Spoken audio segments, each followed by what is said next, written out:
You've come to hear me tell a story, have you? If you please, we would love to hear one of your stories. You have seen so much. You have lived so long. Oh, so good of you to remind me of my age, child. No, don't worry. I am an old woman, but I've lived a long and fulfilling life, and I do have stories to tell. Which story would you like to hear? A true one. A true story.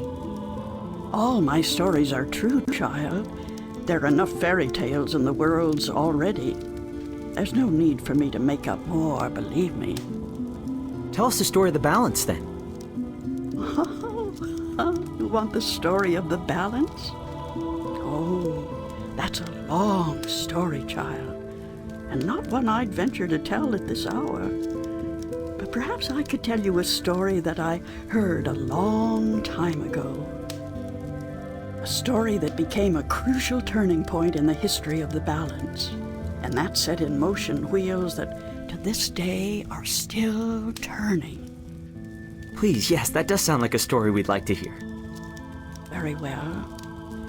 This story, like all good stories, begins where it ends, in a tower, in a realm that is no more.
Don't tell me I'm dreaming again. You know, for once, just once, it would be nice to have a decent night's sleep without waking up screaming from a bad dream at 4 a.m. Postcard pretty.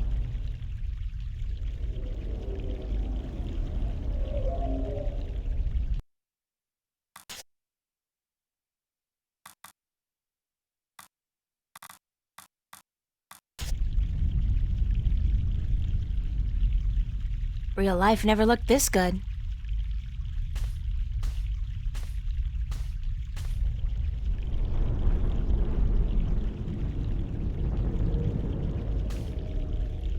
What's happening?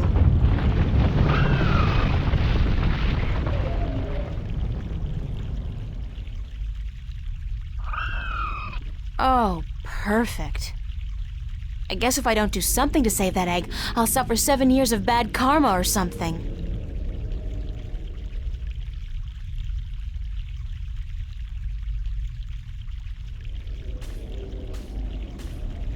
This is interesting. I've never seen a scale this size before.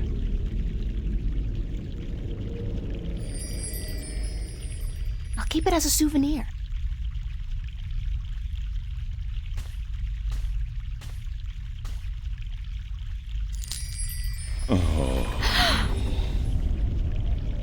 Oh, the suffering we must endure. What? Why do you take such pleasure in torturing us? Torturing you? Who are you? We are the voice of all trees, the spirit of wood and leaf. You're a talking tree? No, a tree does not talk. At least not in your tongue. The tongue of trees is the language of wood, root, and leaf. Who are you then? Like we said, we are the voice of all trees. Whenever an injustice is done, we must speak for the tree if we are present. It's the branch. I shouldn't have broken the branch off. Oh, what does it matter anyway? There is nothing more to be done for us. We are simply here to provide comfort in the final passing to Earth. We? I only see one of you. We are one with our host, as we are all one spirit, but legion. Yeah, thanks for clearing that up. We do not expect you to understand. You are human.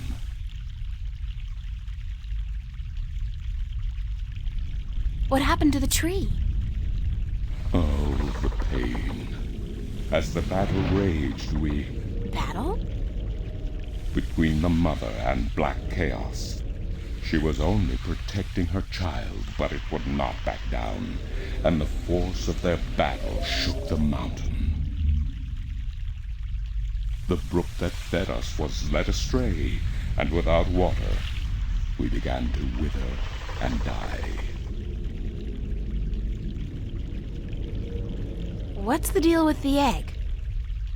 Egg? What egg? Oh, of course, the child.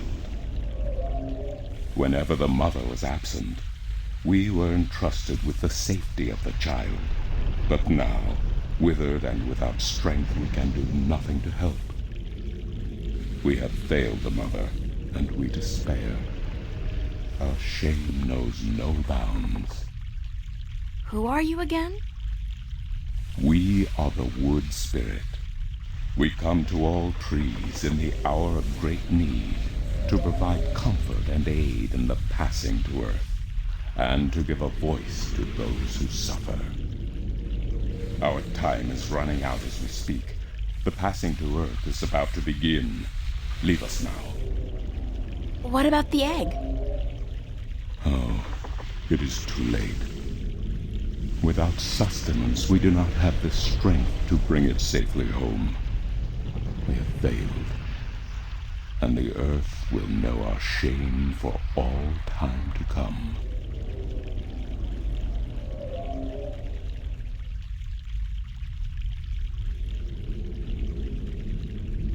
Isn't there anything I can do to help? Oh, we do not expect a human to come to our aid. Lose the attitude, okay? Just tell me if there's anything I can do. It is futile. We need water, but there is none. Not after the brook changed course. I'll find a way. Don't panic. We do not panic. Unlike you, we accept our destiny. If, however, against all odds, you do succeed, we will carry the child safely back into its nest. Do not make a foolish attempt on your own. It would spell certain misery.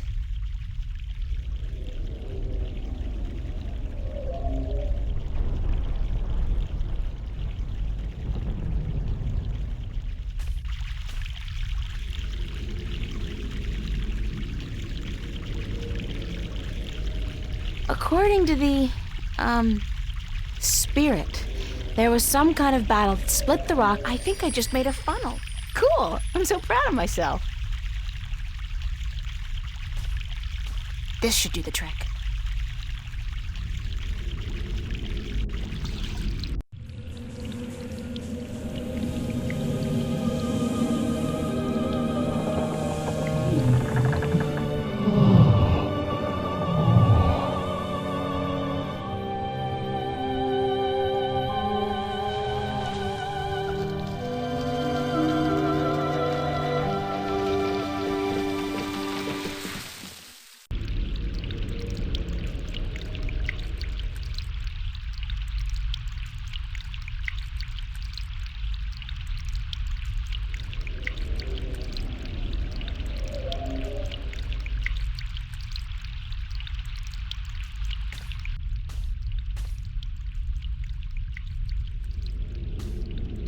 Hello? Hello? Leave us be. Are you okay? We find our strength returned, and so we have no time for idle conversation. We must drink and rejoice. Aren't we forgetting something? Hush, listen. The song of ancient wood. Is it not sweet? Sweet, definitely. Yeah. The baby's probably ready to boogie down as well. The baby. Oh, the egg. Thank the earth. We almost forgot. Uh-oh.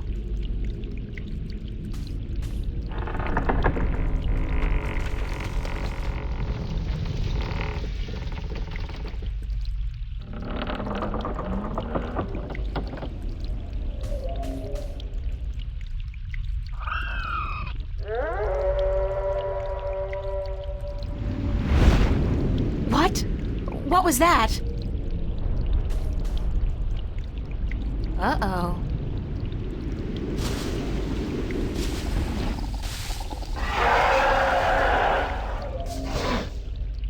It is you. You have come.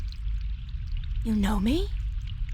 April, daughter, I have been waiting for you. Waiting. Why? Because it begins here, with you, as it always has. What do you mean?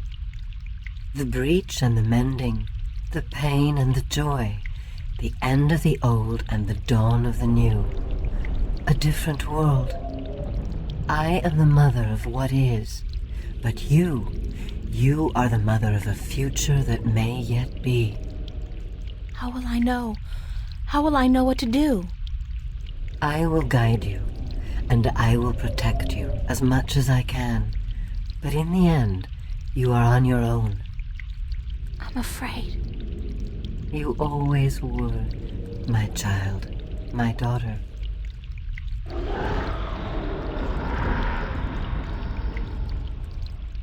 This is probably not a good thing.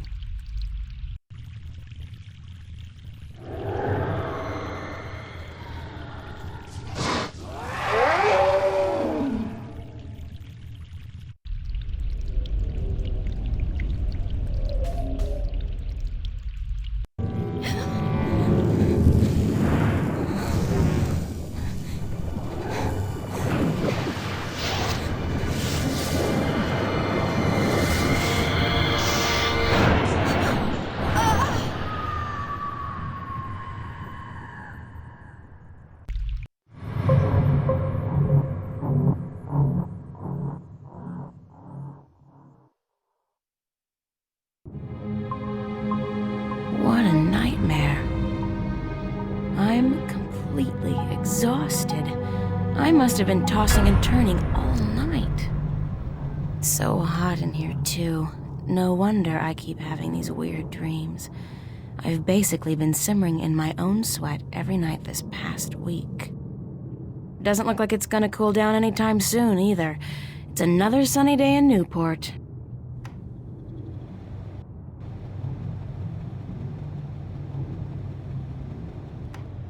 Well, it's a good thing the studio's got proper air conditioning. I promised myself I was going to spend most of the day working, and I don't intend to break that promise. Not this time.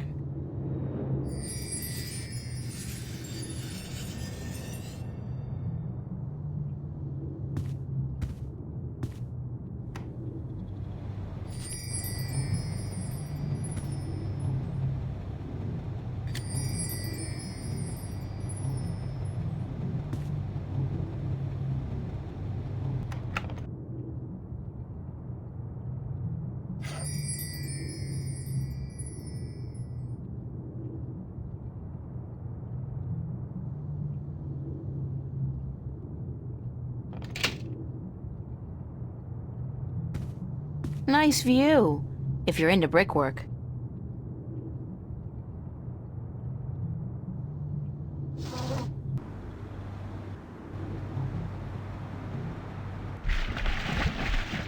It's a rubber ducky, helplessly trapped under that rusty old grill. It's a clothesline.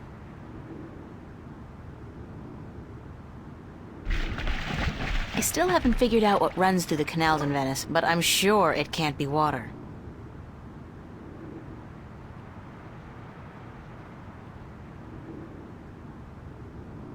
I'd better head over to the studio to do some work.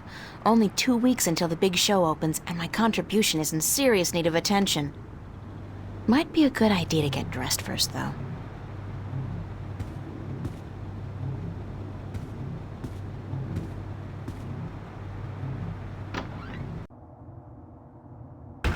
Hey, babe.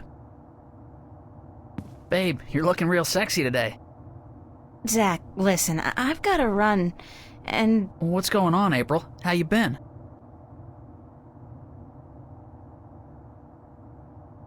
Pretty good, and you? Fantastic. Listen, April, how about you and me getting together sometime soon? Like, tonight. The pavilion is really cooking this week. We could pop some raptures, do a little close dancing. How about it?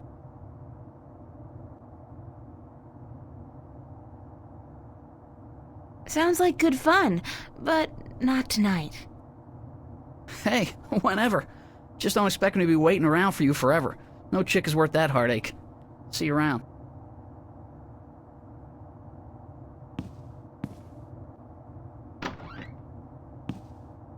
What an asshole.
Be considerate. Keep the volume down after 11 p.m. Fiona.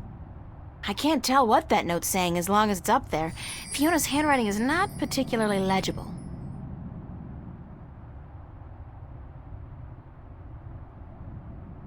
Found A gold ring under the common room sofa. If it's yours, let me know. But no false claims, please. Fiona. I did lose a gold ring a few weeks ago. I hope this is the one. I'll have to ask Fiona about it.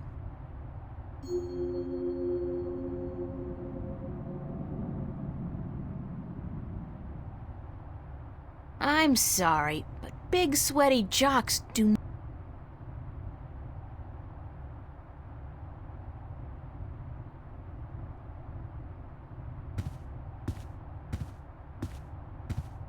I saw this note on the corkboard. I think the ring might belong to me. I'm sorry I have to ask, but could you describe the ring? Sure thing. It says Sweet 16. My dad gave it to me. I think it was the only birthday of mine he remembered, or at least acknowledged. Yes, that's the one. I found it under the sofa when I was vacuuming. Here you are, darling. Thanks. It's not worth much, but it's got a certain sentimental value for me. It's a very pretty ring. Yeah, it is. My dad never gave me anything pretty before or since. He must have won a poker game or something that day. You know what's strange? I don't hate him. He's a bastard and he treated me like crap almost every single day of my life. But I don't hate him. I feel sorry for him. Why? Because he doesn't know how to love. He can't love anybody or anything. And because he'll be miserable every second of every minute of every day until the day he dies. God, I'm glad that life is behind me. I hope I never have to see him again. No, that doesn't sound right. I've made a choice not to see him again. Ever.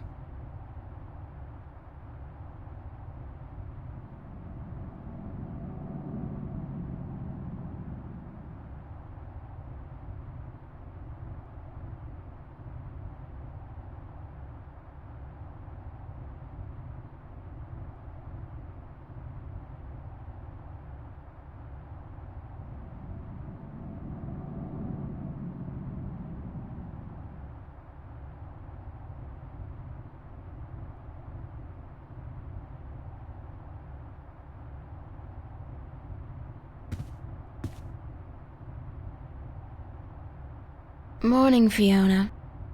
Good morning, darling. You're up early. Yeah, I couldn't sleep. Are you feeling all right? You look a little pale.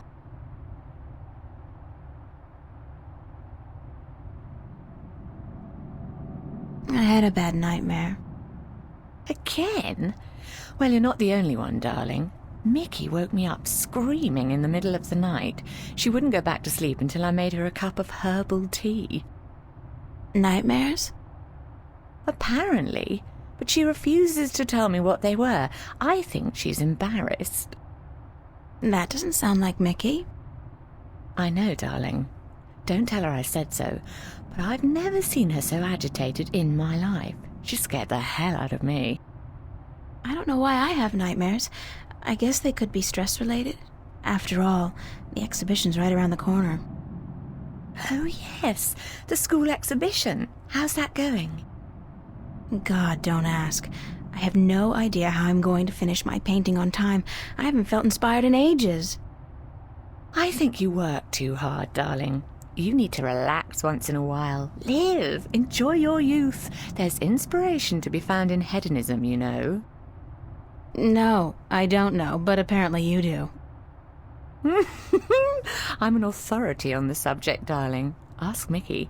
She'll tell you I don't lift a finger around the place unless I absolutely have to.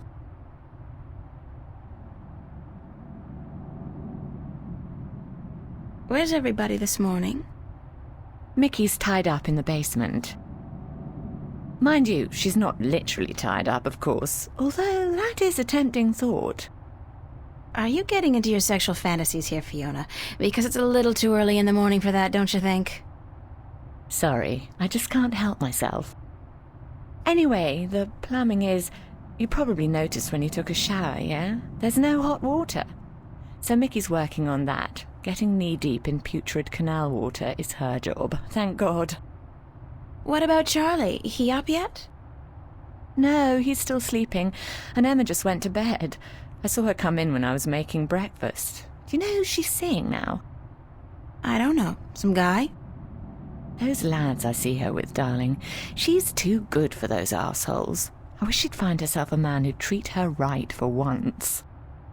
She hasn't had much luck with love, no? She's a magnet for creeps, and she's so pretty. They prey on her, you know, bastards.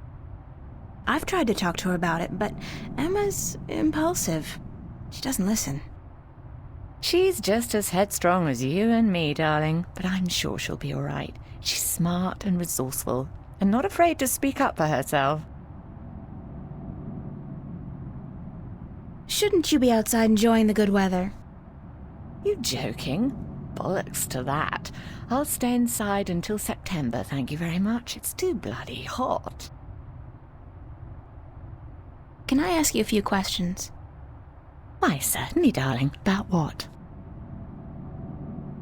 Where did you find my ring? Under the sofa, darling. It must have slipped off your finger while you were watching a movie or something. That's strange, because I've been keeping it in a box in my room. I rarely ever wear it, and I've never carried it around in my pocket. Tell me about Emma. Emma? Why, she's your best friend, darling. I don't know what to tell you that you don't already know. You girls are so close. That's true. The day we met, we clicked instantly. It was strange, but cool. Like me and Mickey then, except for the sex, of course. That's a pretty big except for, Fiona. Oh, I guess so. She's the crazy one, Emma is. Not crazy as in mad as a hatter, but crazy in a good way. Fun to be around. Emma's always been a little weird. Exactly, darling. She's a flirt, too, and the boys seem to drop like flies at her feet. No wonder. She's a real looker, I don't have to tell you. I'm sure she could have been a model if she'd wanted, but she's an artist, and a good one, too. I really think she'll be a successful artist. Her sculptures are getting a lot of attention. Anything else you can tell me about Emma? She ought to be a little more careful sometimes. She's a flirt, and although she doesn't mean any harm, some lads don't take too well to being teased and rejected. You should tell her that, though, being her best friend and all. I have told her. She won't listen. No. She does worry me a little, but she's a big girl and she can take care of herself. I'm certainly happy to have her living here. Next to you and Charlie, she's my favourite tenant. What did you think of me when we first met? That's a peculiar question, isn't it? I thought you were quite lovely. I still do, darling.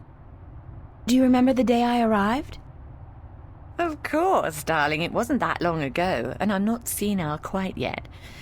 It was in May, wasn't it? Charlie referred you to me, and you were quite at a loss. First day in the city, wasn't it? I remember. You looked like a lost puppy.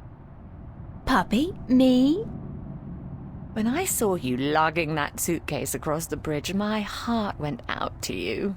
I'm glad you came here. You could have been lost anywhere else. How long have you known Charlie? Oh, he's one of our oldest tenants. It's close to 3 years, I believe, since he moved in. Charlie is always in a good mood, and he's such a gentleman. I agree. He's an actual, genuine gentleman. And you don't see a lot of gentlemen these days, trust me. You have a very good friend in him, darling. Perhaps even more than a friend. What do you mean, more than a friend? Not for me to say, darling. If you don't realize it yet, you will. What's up with Zach Lee? Zach? I think we both feel the same way about him, darling. He's not actually a bastard. If he was, I'd have had him out of here in an instant. But he is an arse, and a stuck-up, pompous, arrogant wanker. My thoughts exactly. Aside from that wanker bit. Still, he pays his rent on time and he doesn't make a lot of noise. He keeps to himself. And most importantly, he's shit scared of me, so I can't just kick him out. Tell me a little bit about yourself, Fiona. Me? Why? It's not much to say, darling. I love my job, I love Venice, and I love being with Mickey. I'm a happy girl. Sure, sometimes I wish I could go back to England to see my family, but that's water under the bridge, so to speak. I'm very happy with myself and my life here in Newport. How long have you and Mickey been together? Mickey and I have been together since I was 19. She was in her late 30s then. The older, wiser, worldly woman. I found her sweet and charming and intriguing. When I finally realized she was neither of those things, it was too late. I was in love. She stole me away from my dreary British inner-city life, and she brought me here. She was no knight in shining armor, that's for sure, but she knew how to treat me like a woman. You guys make a great couple. You think so, darling? Yes, I guess we do. And the sex is amazing. You never get tired of talking about your sex life, do you? Never, and if I ever do, please shoot me. Can you tell me something about the border house? That's one of my favorite topics, darling. What precisely do you want to know? What made you decide to run a boarding house? That's a long story. One of the reasons Mickey and I got together was that we shared a passion for the classic English country inns. You know, quaint, weathered buildings, funny old ladies, and oddly suggestive names like the Lazy Cock. So why come here to the big city? To America? We wanted to create a place with a similar atmosphere and hospitality here in Newport. Like a safe house for people like you and I to call home, if only for a short while. So we discussed different options for a few months, and then we decided we wanted to start a boarding house for young, penniless students and artists. You decided you wanted to do that here in Venice? We knew that Venice was the place for us long before we came here, but the hard part was finding a building cheap enough. And this building was available? Not at first. Like most of the buildings in Venice, this one used to be a factory, but when we first looked at it, a local company was planning to turn it into a bar and nightclub. It was so perfect for our purposes, though, that we appealed to the Venice Borough Council, and after outlining our plans, they gave us the go-ahead at a reduced price, provided we kept our promises regarding our tenants. What inspired the name Border House? That came quite naturally when we saw the place. It's on the border between two worlds, isn't it? Between Venice and the city itself. And at the same time, I also believe we're on the border between two more abstract worlds. Between art and spirit on the one hand, and science and technology on the other. That's very poetic, Fiona. Yes, I've practiced. I may be an inner-city girl, but I can philosophize and bullshit with the best of them. Do you and Mickey own the place together? We own it together, yes, and we've shared the responsibilities between us. Mickey takes care of the maintenance of the building, and I busy myself with the administrative tasks. I also take care of the day-to-day management of our tenants, like deciding whether or not to let someone rent a room. And, of course, the unpleasant business of booting someone out. I thought you enjoyed that part. Yes, all right. In some cases I do, but not always. It can get quite messy. Thanks for the information. I'm glad I could help you out, darling. What can you tell me about Venice? I don't really know much about the history of Venice. You should really ask someone with an interest in local affairs. What I do know is that this whole neighborhood used to be an industrial area, and that about 100 years ago they converted most of the buildings into residences for students and the homeless. And it's a nice place to live, certainly. Friendly people, liberal attitudes, great clothing stores, quite perfect, aside from that dreadful stench from the canals in the summertime. What's the story behind my apartment? Your apartment? It's more a room than anything else. Not much more than a large closet, really. It's not that small. It's one of our smallest rooms, but it's cheap and it's on a nice floor. I hope you're happy there. I like it. It's convenient, and it's got an interesting view. That's nice to hear, darling. As for the story behind it, no unexplained deaths or hidden pirate treasures, I'm afraid. Just a long string of students on a tight budget. Do you like Newport? The city? I stay in Venice most of the time. It's easy to forget we're just a tiny little pocket in the middle of a sprawling urban wasteland. But do I like it? I think Newport is one of the great cities of our age. Love it or hate it, you can't argue with that. And which one is it? Love or hate? I haven't decided yet, darling. Ask me again in another 15 years. Perhaps I'll have an answer then. Tell me some more about the border. What precise? Thanks for the info. I'm glad. I don't have any more questions. Don't hesitate asking if there's something else you want to know. I'd better get going. Off to school. Yeah, there are no more classes this semester, but I have to finish my painting by next Thursday. For what it's worth, darling, good luck. And don't work too hard, all right?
What a mystifying contraption, and completely absurd.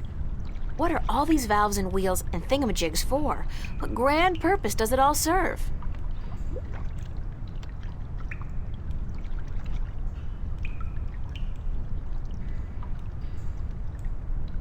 I hope it doesn't melt or anything. It's alive!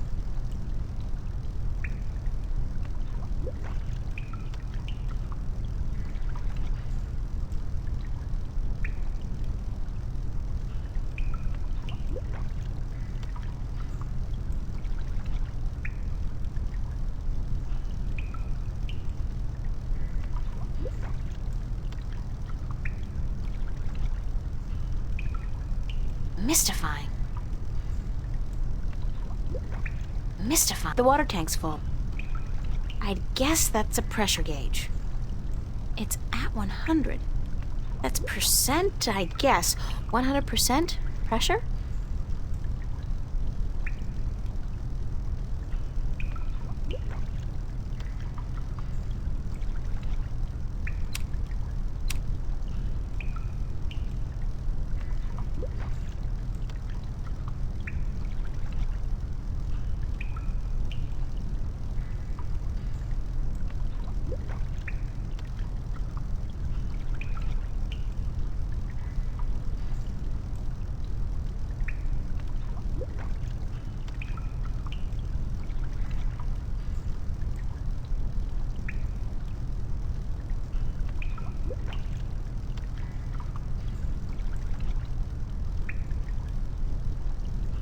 Mystifying.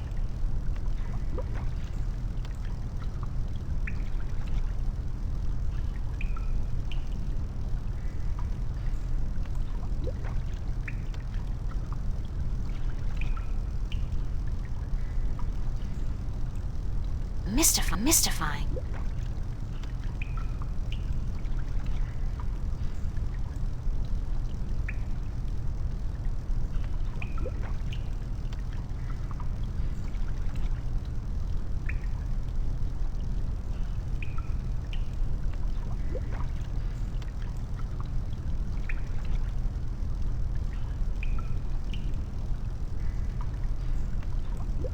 mystifying.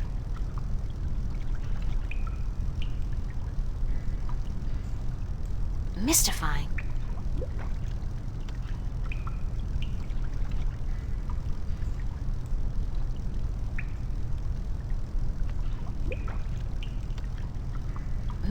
Mystifying. Nada. Nothing.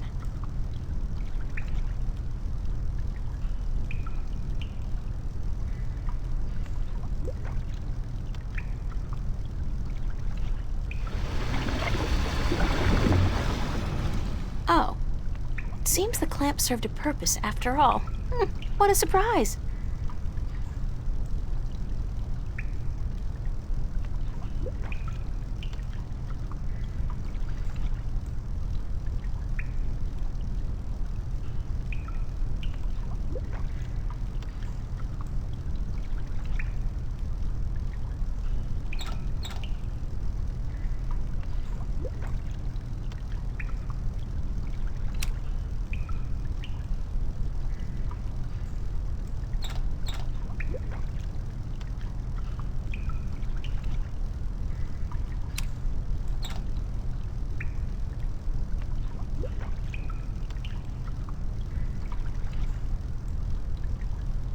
Nada.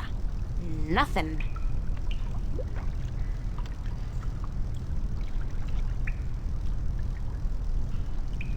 It won't budge. The pressure's probably too high.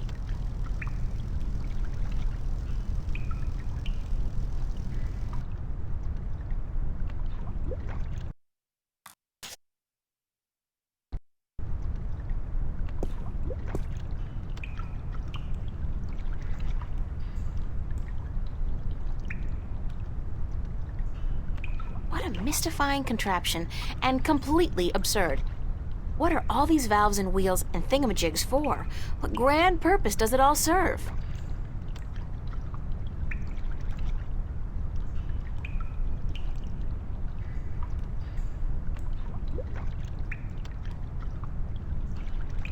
I hope it doesn't melt or anything.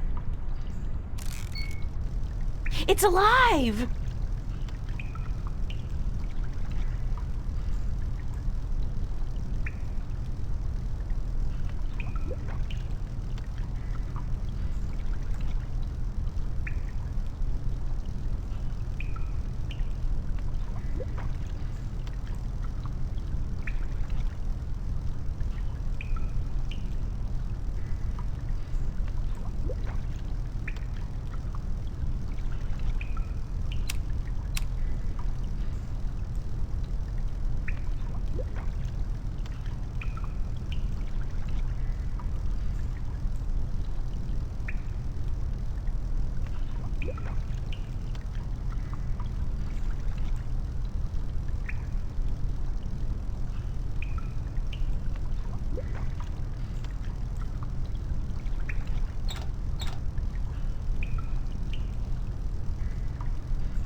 Nada. Nothing.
hope it doesn't melt or anything. It's alive!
Nada. Nothing.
I'm not leaving my gold ring. Somebody's going to have to replace that cable eventually.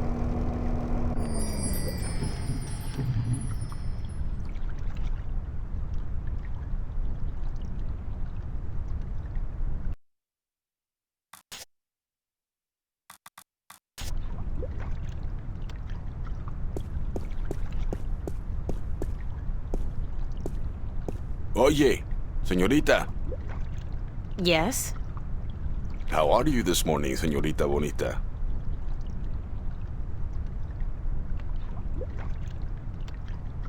Hot. I see. The summers in Newport are never pleasant. And it will get worse before it gets better. They say there's another heat wave headed our way. Yeah, so I heard. So, you gonna be alright? You don't look dressed for the weather. Si Dios quiere. Sunshine and pretty señoritas give an old man like me the blues. I like my days cold and rainy. In fact, I think I prefer the world to be in black and white. Like an old movie. Like all good movies. But tell me, Señorita Ryan, how would you describe your perfect day?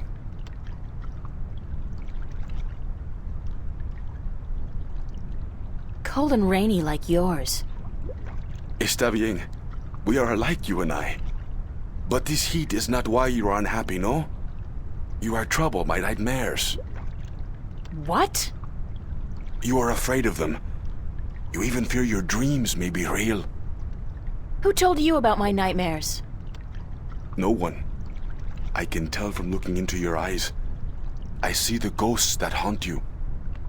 I don't know who you've been talking to, but from now on, stay the hell away from me in my personal life. No puedo, Señorita Ryan. You have a destiny. Destiny? I don't care what you think. Just leave me alone. If you don't face them, I'm afraid your nightmares will continue. Soon they will appear to you even when you're awake. You need some serious help, you know that? We all do, April. That's the reason we are here, you and me. That's it. I don't have to listen to this. Perdóname. I've upset you. We didn't think you'd react this way. I hope we can talk again soon. I don't think so, no. Please, think about it. And señorita, cuidado. Be careful.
From what I've been told, the clock stopped on the very day of the infamous Venice massacre in 2109, to the minute the police opened fire on the squatters.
Somebody toss out a perfectly good work glove with just one big hole in it.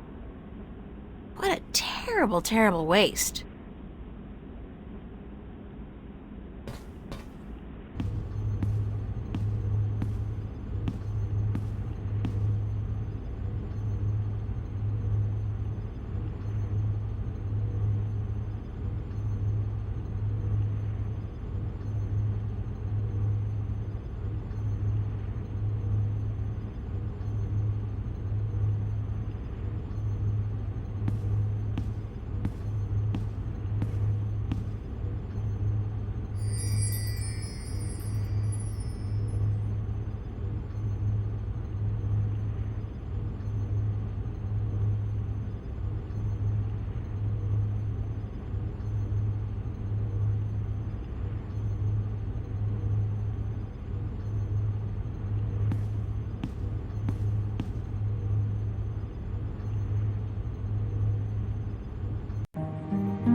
Hiya. Emma? Hi! I didn't expect to see you here today. Me neither. Are you busy? Nah. Well, I am. But I was about to wrap up for today anyway. Why? What's going on? I have an important message for you. Yeah? From whom? Believe it or not, girlfriend, but it's from Cortez. Excuse me? He said to tell you that he wants to meet you, these are his exact words, where children visualize their dreams. Visualize dreams? What's that supposed to mean? Me? I was hoping you would know.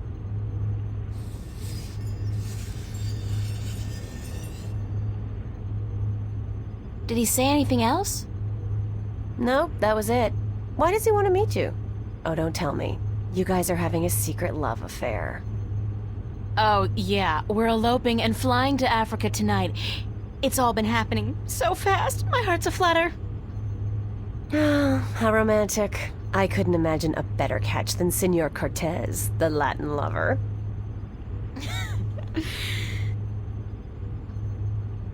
Did he talk to you about nightmares? No. Why? I don't know. It's just... my dreams are really starting to bother me. There you go again with dreams. You're obsessing, April. They're just dreams. Sometimes a banana is just a banana. Cigar. Cigar? What do you mean cigar? Sometimes a cigar is just a cigar, not a banana. Whatever. The point is, you're reading too much into your dreams. I'm sure they're perfectly logical. Even a talking dragon? Is a talking dragon logical? Especially a talking... dragon? You had a dream about a dragon? Okay, that's not logical. That's just silly. Still, this ought to be interesting. Go on. Well, there was a dragon. I think we established that already. You had a dream about a dragon. Not just any dragon, though. A talking dragon. Yep, we've been through that. Talking dragon covered. What did it say? She. It was a she, a female dragon. What, you could tell from the skirt, high heels, and lipstick? Don't mock me, Emma. She said something to me. Something about being the mother of the future. She probably said time to get up and go to school, April. If you don't want to take my dreams seriously, I'll just stop telling you about them. Is that a promise?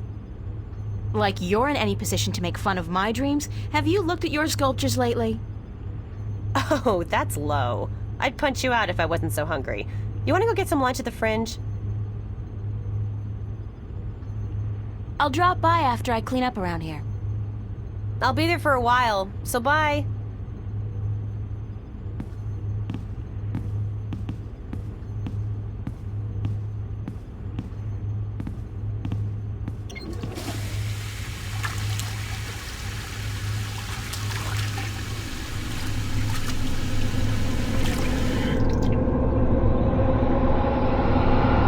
Who's there? Okay, that was not a dream, I think.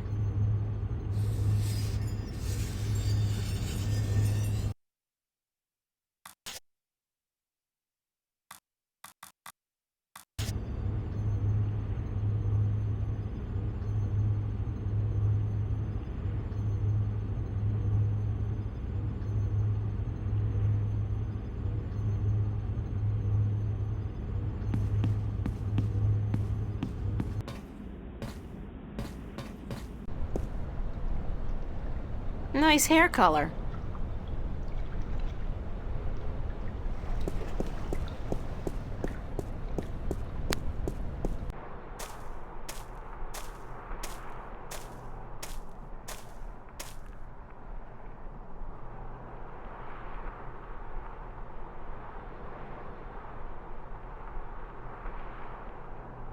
Nothing adds more to the tranquility of a city park than a huge rusty iron bridge.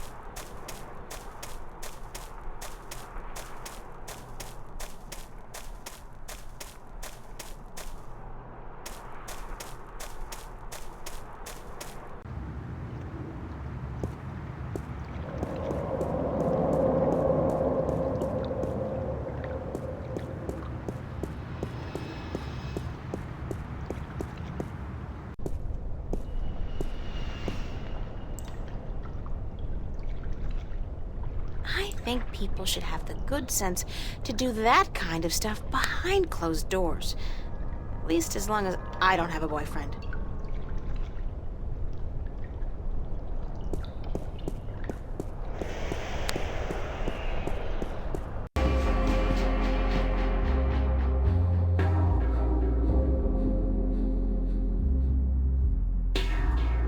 That's my good friend Charlie.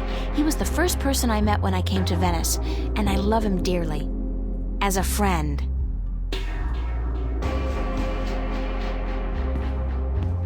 Hi, Charlie. April, nice to see you, girl. You know, I came to wake you this morning, but you'd already left. Early bird catches the worm. No, early bird finishes the damn painting on time.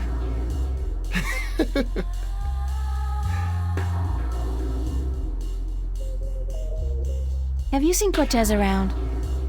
As a matter of fact, I have.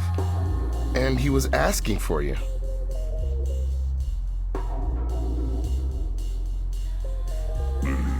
He asked about me? Yeah, where you were.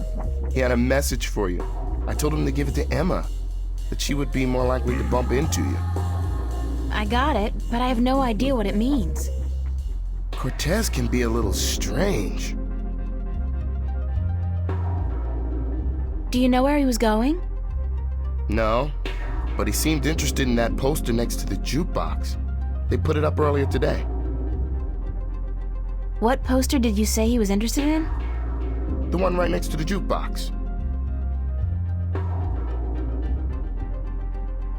What poster did you... The one right... Do you have any idea where kids would be able to, visualize their dreams? Maybe in therapy. I don't think that's it, Charlie. Then I don't know. Thanks. Anytime, April. How's work going today? Aside from the trouble with the plumbing, everything's been peaceful. Emma's here with Marcus and Isabel. Other than that, I mean, it's been a quiet morning. Everyone must be home out of the sun, yeah? Or on holiday.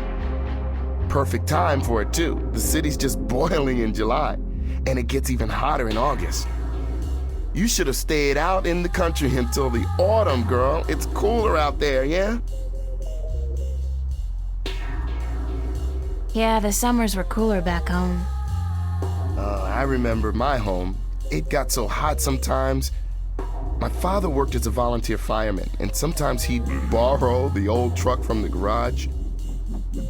He'd fill it with spring water from the river up in the hills, and then he would hose me and my sisters down with ice-cold water. We'd laugh and scream and run around, and the funny thing is, his eyes would light up, and he'd be so proud of himself. He could be so good, and he could be so bad. On those days, I loved him so much. They were the good days. You doing anything special tonight? Working. I should really be at rehearsal, but I need the money. I'm going home for a week before school starts in September. Right, you told me. Well, that's great. It's been years since your last trip home, right? Yeah, right. You remember well, girl. 4 years. My father and I, well, we haven't been on good terms since I left. I know how that feels. Isn't it such a cliche, though? I don't look forward to seeing him again, but it will be nice to be back with the rest of the family, especially my sisters, and my mom. Mind if I ask you a few questions, Charlie? Why would I mind, girl? What's your take on Cortez? Why do you want to talk about Cortez? I don't know him that well. He's been around for as long as I can remember, but I really never talked to the man. Do you think he's as crazy as some people say? No, he's not crazy. Just a little eccentric. He doesn't give a donkey's ass what people think or say about him. And that's cool. I don't know. I have a feeling there's a lot more to Cortez than what he wants us to believe. That man has had an eventful life, I'm sure. Anything else that comes to mind about Cortez? What else? I don't know what to tell you, girl. When he's not talking about books, he talks about old movies. He loves the classics, calls them real art. What was it about me that made you want to be my friend, Charlie? Everything, girl. You're a sweet peach. No, it's true. I liked you from the very beginning. When you first came into the cafe with a suitcase in each hand, lost and bewildered. God, thanks for reminding me. I was such a country bumpkin. No, everyone who comes to Venice looks like that, girl. This is the village of the damned, don't you know?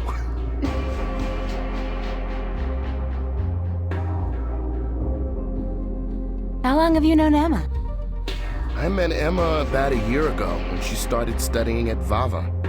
She moved into the room just opposite mine, and we became friends almost immediately. I like her a lot, and the two of you are the best friends I've ever had. Thanks, Charlie. The same goes for me. Did you ever tell Emma that? Yeah, I told her, and she jokes about it. That's just Emma. I know she appreciates me telling her, though.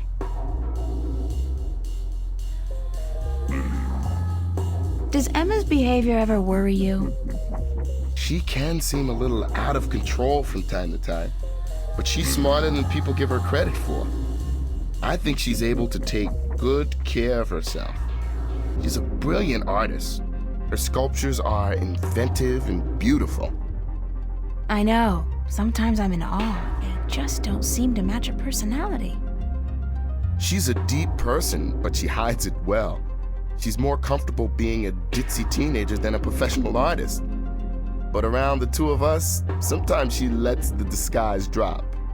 I love her when she does that. Do you like living in Venice? I love Venice. I've been here 3 years now, and I haven't grown tired of it yet. I don't know if I ever will. Venice is like a college campus. There are so many young people here from all over the world. And the mix of nationalities and ideologies and ethnicities is refreshing and inspiring. The fact that we're also right in the middle of one of the great cities on Earth is just a bonus. Call Newport whatever you want, at least it's alive, and there's always something going on. Yeah, Venice is my kind of place, and I'm not planning on leaving anytime soon. At least not as long as all my friends are living here.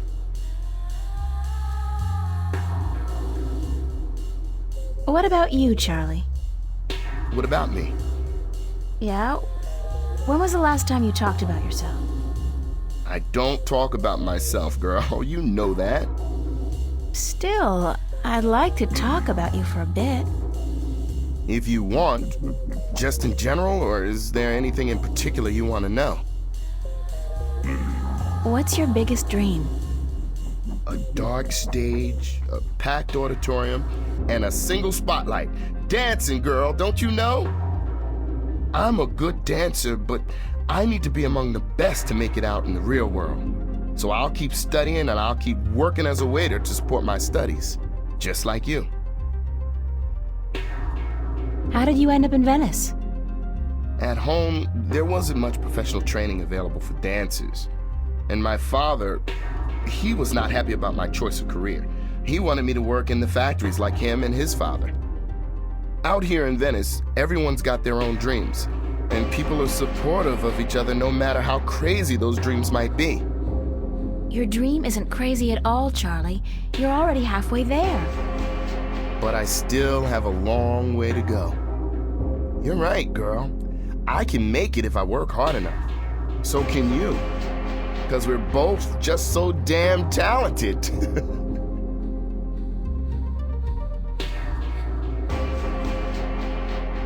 Are you happy working here at the cafe? We make decent money, if that's what you mean. I don't want to be a bartender for the rest of my life, obviously. But yeah, I'm happy I have a job. And you work here too, so I get to hang out with my friend, right? If it wasn't for that, I don't know if I'd be able to do it. Hard work and lousy pay. The hours are flexible, and like you said, I get to hang out with you and my other friends. That's all I wanted to know, Charlie. Okay. Thanks, Charlie. I have to get going, Charlie. Take care, all right? Remember, you're supposed to get paid today. Stan's not gonna remember unless you bug him about it.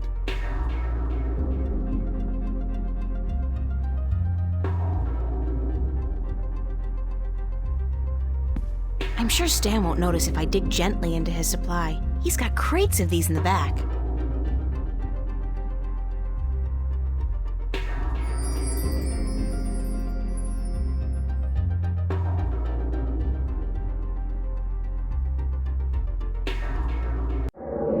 I've been keeping it. It's my diary. It's my diary. Hey, it's my timesheet from the cafe. I completely forgot I put it in here. Good thing I found it, because I'm broke.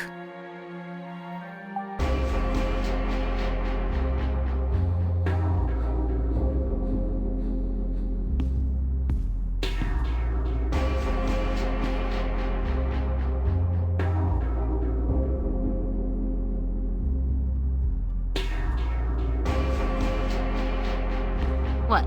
I got something on my face? Is my hair okay? What you looking at?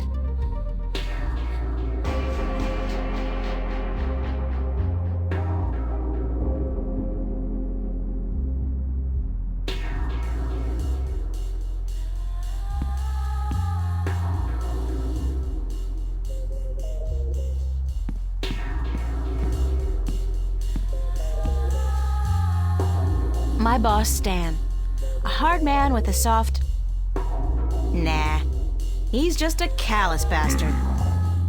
I heard that. I knew that.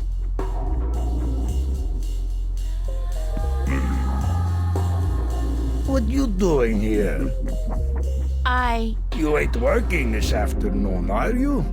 I don't want my employees work 24 hours a day. Go, get sleep. But I'm just... Damn, woman, do I have to babysit you? It's nice to see you too, Stanley.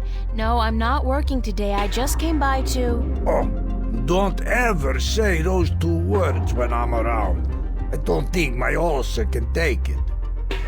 You? And nice? That's funny. No, working and not. Don't use those two words in the same sentence. Damn, I get creeps even when I say them.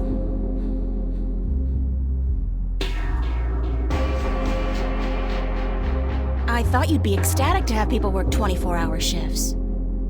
Oh, don't get me wrong, sweetheart.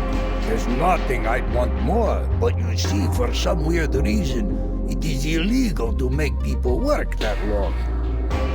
What a downer. Yeah, I'd make you guys work triple shifts if I could.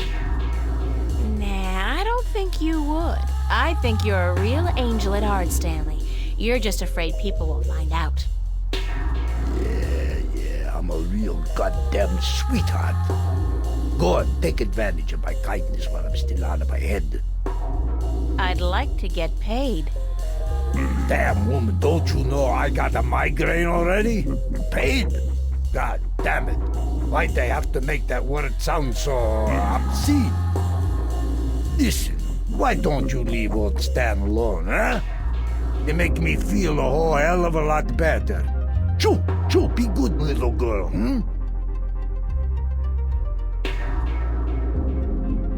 I'd still like to get paid, though. Mighty mana, woman. You really know how to rub it in. God damn it. Yeah, all right. Got your timesheet? Yes? Yes? Yes? Let's see it. God damn, you think I'm gonna take your word for a woman?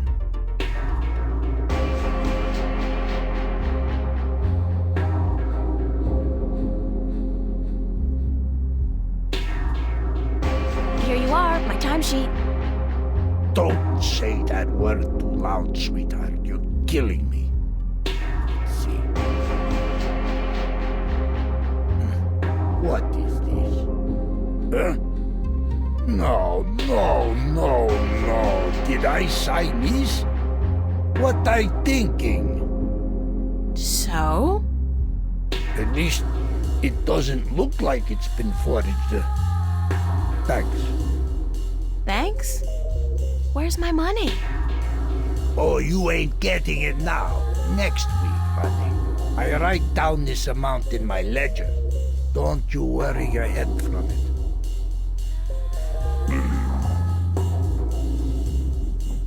I need the money now, Stanley. Yeah, we all need money now. That ain't gonna happen. Next week, I tell you. Forget that. I quit. You're quitting? You can't quit. You work for me. Nobody quits this job, honey. I can quit. And I'm quitting. I quit. Damn, woman, you know how hard it is to find people to take a crappy job like this one? I need you. Just as much as you need the money? All right, Jesus, I give you your damn money. What was it, $50? $375, Stanley, cash. Oh, sure, cash. 300. Are you sure? I pay you guys way too much. All right, give me your CC.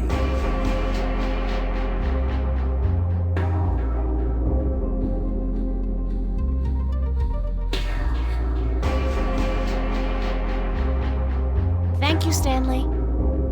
Fine, sure, whatever. Hey, just, I mean it. You free tonight? Wanna pull a shift? Sandra, she out sick and I need a replacement pronto. How about it?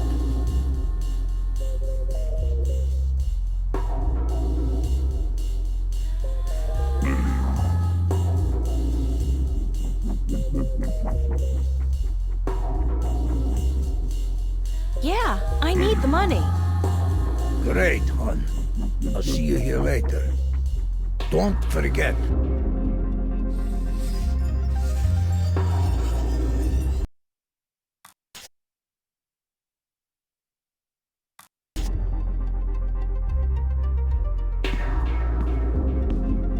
Roma Gallery presents Growing Pains, an exhibition by and for kids and teenagers. Could this be what Cortez was talking about? Where kids visualize their dreams? I think this may be it. Where's the Roma Gallery located? I never say no to a complimentary ticket.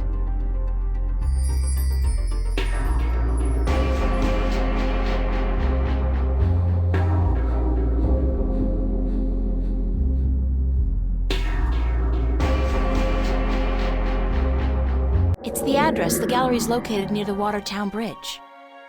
It's all the way over in West Venice, if I remember correctly. I'm gonna have to catch the Metro Line subway to get there.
Did you finish your sculpture for the exhibit? Pretty much. I'm happy with it, and I know that if I go back and keep working on it, I'll just kill it. I think I'll leave it alone. You? You know what? Don't ask. I'm praying it'll finish itself one of these days. Sure. Could happen. It could so happen. But I wouldn't count on it. I'll have it ready in time. Yes, you will, or I'll kick your ass so hard that you'll... Okay, I got it. Thanks for the inspiration. Thanks, Emma. Thanks for what? For talking to you? Girlfriend, what the hell is the matter with you? Snap out of it. I gotta run. See you around, stranger.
Clank?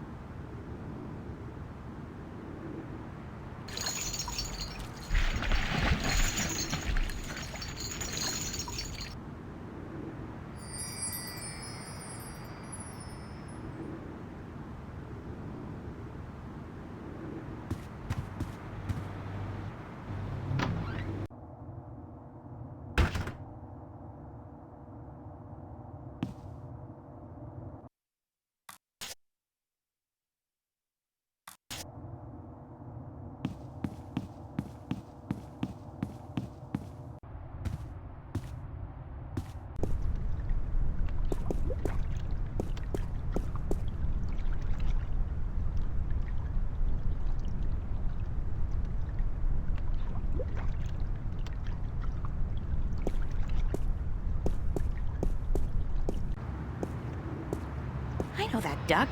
Bon voyage, ducky!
someone's staring at me.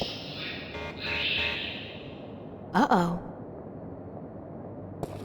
I have to get scanned. Jumping gates in the Newport sub...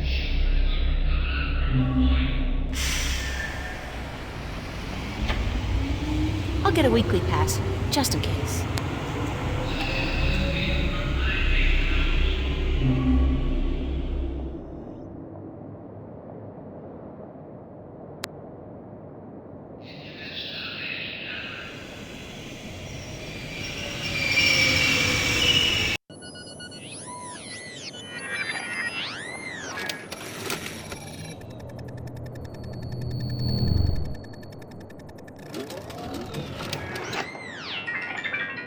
$15 subtracted from cash card. You are now free to travel on all Metroline subways for exactly 1 week. And remember, genetic forgery is a federal crime. Keep your genes clean. Have a nice day.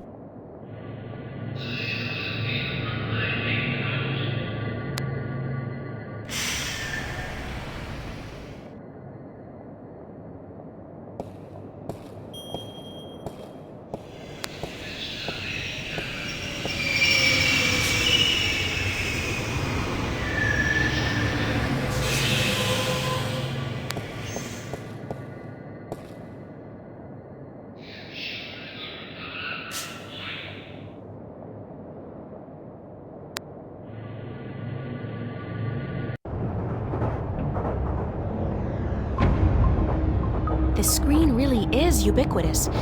There's no escape anywhere.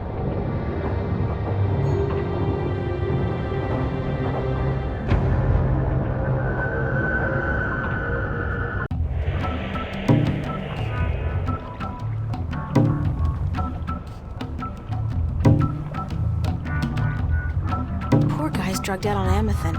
They say the first motor function to suffer is always rhythm.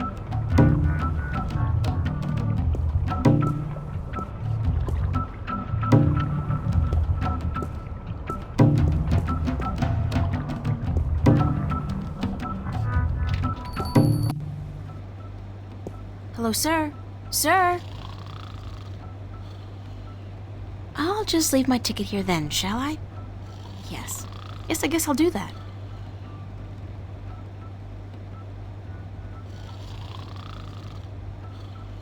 There's absolutely nothing out there. Nothing. Oh, there's a city, an entire world even. But nothing. For the life of me, I can't figure out why Cortez wants to meet me. Come to think of it, why do I want to meet him? About time you showed up.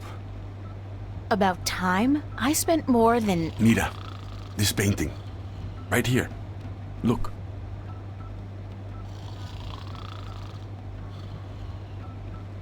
Why? Just look at it.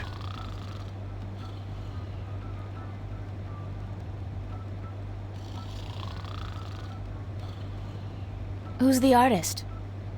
A boy named Warren Hughes. Not so long ago, I knew him and his family quite well, but he does not paint anymore. It's nice work. It's very nice, but there's more to it than nice. Keep looking. What am I looking for? What do you see?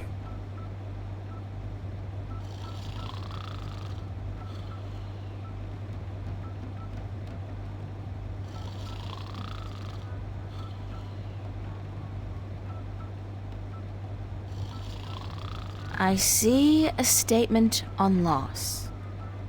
The guy, he's hugging a girl, and by all rights, he should be happy, but he's not. He's probably already mourning the loss of her, even though that's still somewhere in his future. Statements? Who cares about statements? Tell me what you see.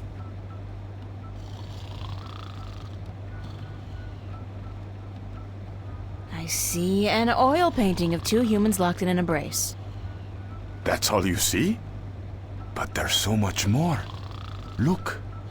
Look. I see a guy hugging a girl. And? They're probably boyfriend-girlfriend, and she's dumping him. He looks really depressed. Yes. Forget the story. What do you see? I see art. Art, yes. And beyond that, beyond art.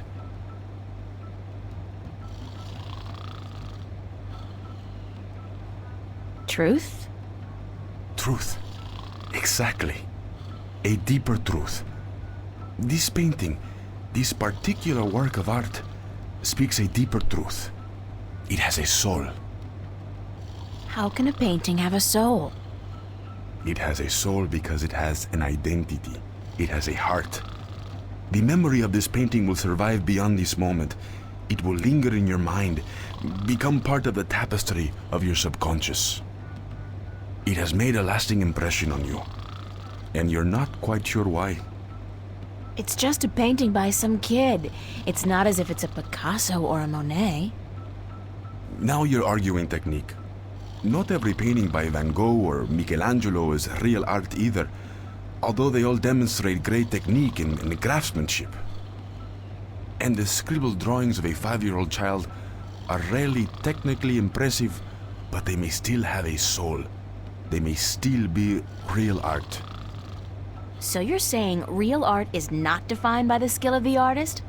Then what is art, if just anybody can create something more real than artists who spent their entire lives developing their skills? Art is still the work of artists, and skill, craftsmanship, technique, those things are critical to the success of an artist's work. But alone, those things are merely pretense. For something to be real, to be truthful, the artist must shift part of him or herself into the work to transcend the illusion and reach for the truth of art. And what is the truth of art? Who knows? I've been asking myself that question for years. Excuse me? You don't even know? And what's all this about all the questions and lectures on truth and illusion? For that matter, why did you ask me to come down here in the first place? Because... Actually, you didn't even ask me to come down. I spent my entire afternoon traveling all over Venice, deciphering a cryptic message, spending money I don't have on a subway ticket, only to have to stand here and listen to... You saw something this afternoon. A waking dream, and you can't explain it. That's why you are here, isn't it?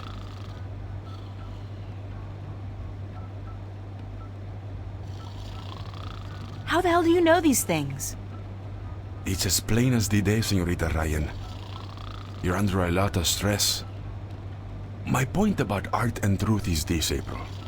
Some things look real, but are not. And other things may appear to be of no consequence at all, but are in fact invaluable. Like Warren's painting here, and your dreams. There is both truth and illusion in dreams, and in the images they create. The problem is in sorting the one from the other. You're telling me my dreams are true? I'm telling you there are things afoot, and that you need help in sorting the truth from the illusions. My help. Well, that figures. Good. I was hoping you'd understand. No, actually, I didn't understand a single word. You talk about art and truth and dreams and illusions, and I still don't understand what it all has to do with me. There are things happening, yes, and I came here because I thought maybe you're crazy enough to believe me, to help me. I don't know, sort through the debris and come up with the plausible explanation. But no, you tell me my dreams might be true, that I need your help, and that there are things afoot. I mean, who says afoot? I've never heard anybody use the word before. There are things afoot. Está bien. I understand your reluctance to believe me, señorita. But I cannot convince you here, now. Meet me tomorrow. What? Meet me tomorrow, and I will tell you everything. Not again, no way. But you will. Because you are compelled to do so by your own curiosity. Because you are drawn to mystery. And because despite your skepticism, you believe I have the answer to all your questions, yes? No. No, I don't care. I just want to have a normal life. No nightmares, no visions, no strangers telling me that things are afoot. Comprende, amigo? Ay, Dios mío. Is that the time? I've got to run, Señorita Ryan. I'll see you tomorrow then. I said... Goodbye.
All scrubbed and ready to work, sir. You'll be on the floor tonight, honey. Start taking orders.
Find Cortez and get him to explain what the hell's going on. Insane or not, he's the only person I can talk to about this.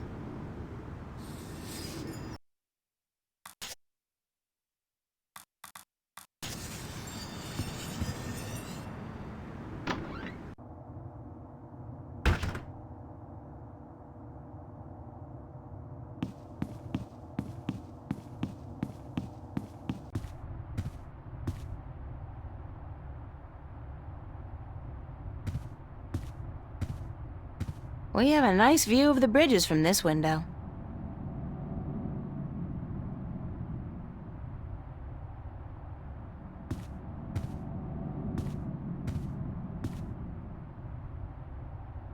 Good morning. Did you ever question your own sanity, April? I mean, did you ever wonder if you were going mad?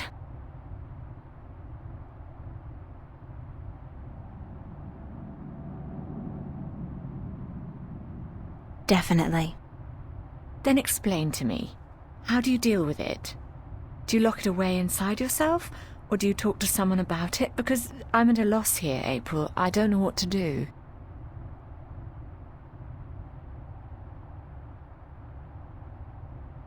I'd talk to someone about it. That's what I figured. It's not something you can just stow away and forget about. What I saw, I won't ever be able to forget that. Real or not. What did you see? Last night, right here in this room, Mickey and I, we were watching a movie, a documentary about the new synthetic rainforests in Mexico. You know, the ones that produce 8 times the oxygen of the original organic forests. I've heard about... But I'm digressing. Anyway, about halfway through the movie, like I said, I'm probably going completely bonkers. This room became it was more like a vision, really, and I'm sure it wasn't holographic. What kind of vision? This room turned into a forest. What? It was like the forest came out of the screen and into the room, like being in the middle of a holo theatre, but with added resolution, hallucinogenic effects, and smells. It only lasted for a few seconds, and then it all just disappeared. Did anyone else see this? Mickey did, but she refuses to speak of it. Says it was just our imagination acting up, which leaves me wondering how long it'll take before I end up in a mental institution.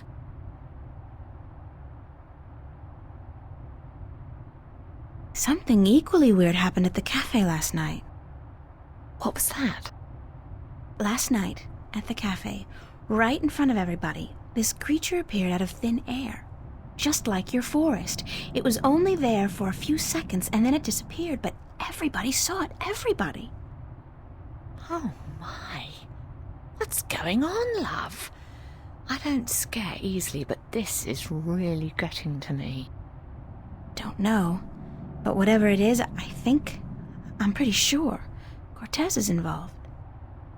Cortez? How is he involved? I don't know that either. I'd love to find out, though. What other weird things have happened lately? Little things, like movement in the corner of your eye that's gone when you turn your head. And noises. The kind you're not supposed to hear in the city. Animal noises. Wild animals. And once, this was very early in the morning, mind, a few days ago, I looked down into the canal and saw what looked like an underwater city. But as I looked at it, it dissolved into ripples of water. Scary. You're telling me, darling. I'm scared of cockroaches, for God's sake. What do you think this does to my nerves? Have you seen Cortez today? No, darling. I don't think he's around. Do you have any idea where Cortez is? Sorry, he could be anywhere. Well, he does enjoy going uptown to watch old movies in some revival cinema, but where that is, I wouldn't know. Who'd know? Perhaps Zach. He is, after all, the self-appointed film expert around here. You should talk to him, darling. Great, Zach. My very best friend in the whole wide world. Could you tell Cortez I'm looking for him? Certainly, darling, if I happen to see him. Thanks. I have to get going. Take care of yourself out there, darling.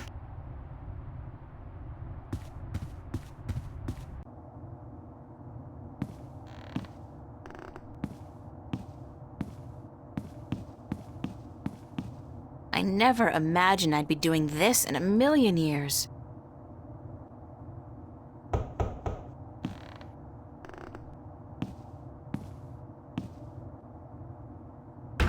Well, what do you know? The princess comes knocking after all.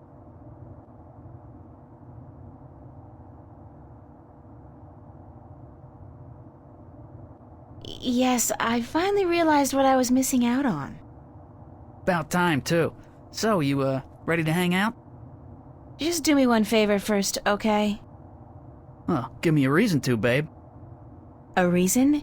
You want a reason? Okay. What about a date? Yeah. Good. Tonight. Sure. Tonight. I'll meet you at the... Pavilion, was it? And, are you gonna put out? What? I mean, if I'm gonna use my VIP passes and my pills, babe, I just gotta know if it'll be worth it or not. You on? We'll see, Zach. Just don't do a Houdini and vanish on me, babe. If you're a no-show and I wait around for you all night, I end up looking like an asshole, and that wouldn't make me very happy. I'll be a good girl and show. Smart. So, what do you want to know? You know where I can find Cortez? Cortez, yeah? I knew there was something going on between you guys. Don't be ridiculous, Zach. It's not what you think. Whatever. Hey, like I give a shit? You're with me tonight, and by tomorrow morning, I don't think you'll find that old creep so appealing anymore. So, where's Cortez? When he's not outside reading or whatever the hell he does, he's usually at the Mercury Theater. They show old movies on real celluloid stock through a projector, like in the fucking Middle Ages. Where's this theater located? I don't remember the street it's on. It's been ages since I was there last. But you'll find it if you head out the East Gateway from Metro Circle. It's close to the Radio Power building, and there are tons of adult stores in the area. Actually, if you're not too busy, you could pick up something for us to watch tonight. Something really filthy. Zach, I don't think... Hey, whatever. I was just kidding, yeah? Babe, you got a major bug up your ass. Get a fucking sense of humor, yeah? I'll keep that in mind. Thanks for the tip and the info. Just be at the pavilion by 10, okay? I don't like waiting around for babies like you. Got a million better things to do. And it wouldn't be a good idea for you to ditch me. Not a good idea at all.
There's a high-voltage cable running parallel with the rail, and something's gotten stuck between them.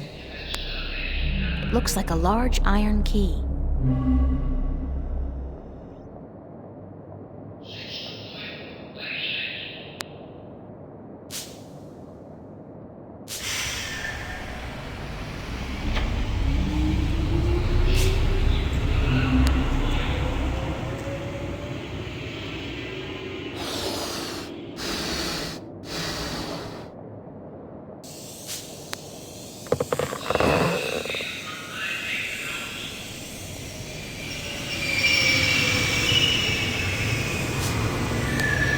When I was a wee lass, I tried fishing a couple of times in the pond behind my house, but I never caught anything.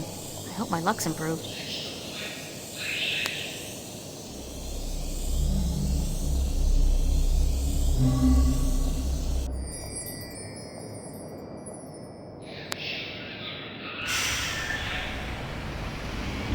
That's a pretty cool catch.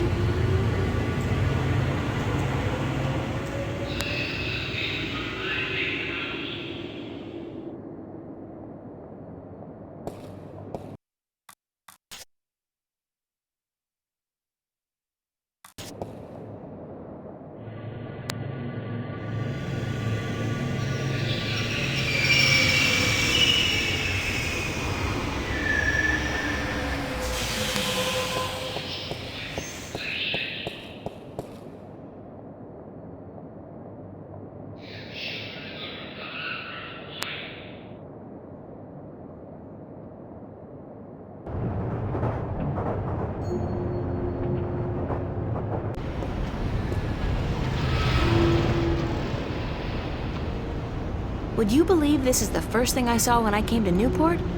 Big city? Gotta love it.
This guy looks like he works at the theater.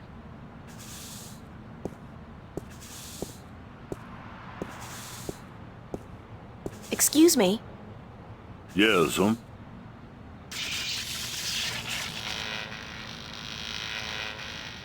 Oh, geez. Hold on there 1 second, lady. Dang marquee, light up!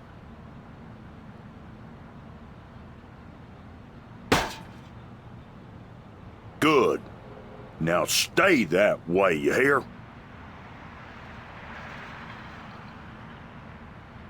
Do you work at the theater? Yes'm. I'm Freddie. Freddie Mellon. My mama, Mrs. Dottie Mellon, she owns the theater. Yep, I reckon she does, She owns it, and she be running it by her own self like a real proprietor. I reckon I help out some, of course, yep. And what do you do, sir? I'm the usher. And I also takes care of sweeping and cleaning up after the show. My mama, Mrs. Dottie Mellon, she say she reckon I'm a regular jack of all trades. I tell you what, I think she's right about that,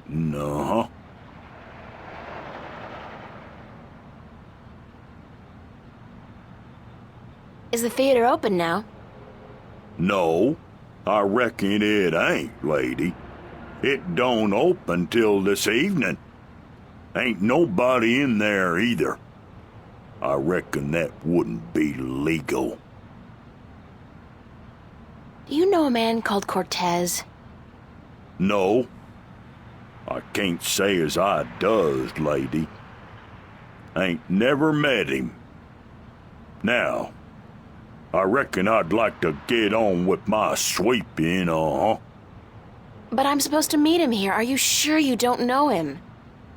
Look, lady. I reckon you should just mind your own bee's knees and get. I told you, I ain't seen Cortez today. You said you didn't know Cortez. I reckon I don't know nobody by that name, so I tell you what. I'd mighty appreciate it if you'd stop bothering me and let me get on with my work. Jesus, Mary, and baby Joseph, I reckon the whole dang world wants to find Cortez today. Thanks, anyway. Yes'm. I'll tell you what. You go on now, and let Freddie Mellon do his sweeping before his mama, Mrs. Dottie Mellon, get all pissed off.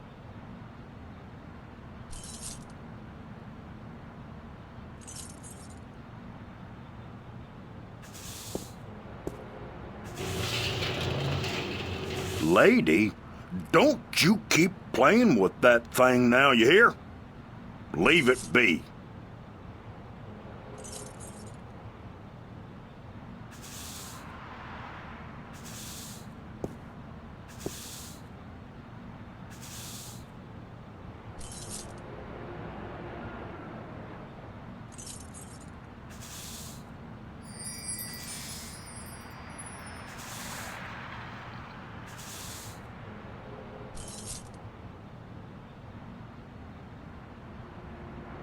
Hi there. Having fun? Didn't your mother teach you not to talk to strangers? I'm an orphan. Yeah? Well, all the more reason for you not to talk to strangers. Now get lost. Are you on the job? On the job? What do you mean, on the job? You know, an assignment, stakeout, undercover operation. I suggest you get the hell out of here now, ma'am, before things get ugly. Was that a threat? Are you threatening me? Yes, I am.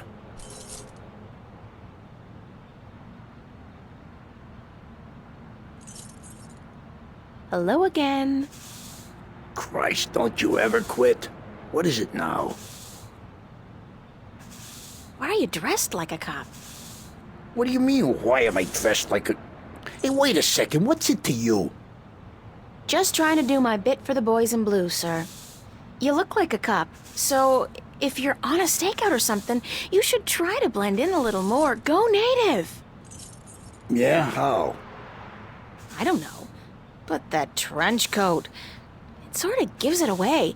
Perhaps a pair of blue jeans and one of those I'm with stupid t-shirts might help.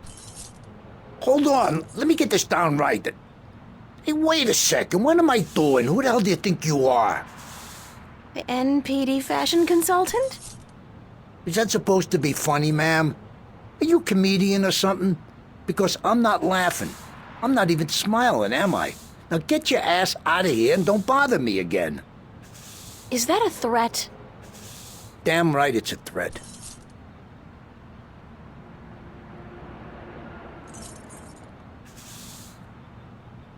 Hello again. Christ, don't you ever quit. What is it now? Don't you get tired of hanging? No, ma'am. So you're completely fine? That's right. Nothing in... Nothing. Not even a bite to eat? Just had a full lunch, ma'am. Thanks for asking. So you just had lunch? That's right. At Cool Cow. What did you have? A triple whammy cow patty with a side order of grease onions and a large bingo cola. No ice. What about fries? And a double order of cheese and fried taters, yeah. Tastiest damn fries you're ever likely to find. Soaking in melted goat cheese. And you had this when? About an hour ago. And you don't feel, the urge to go? No, ma'am, no. My bowels are genetically enhanced and require only perfunctory attention. The burger filled you up good? You don't have the munchies? Well, now you mention it, I have a craving for sweets. I didn't have time for my usual Cool Cow strawberry pie with whipped cream, chocolate sauce, and a scoop of ice cream.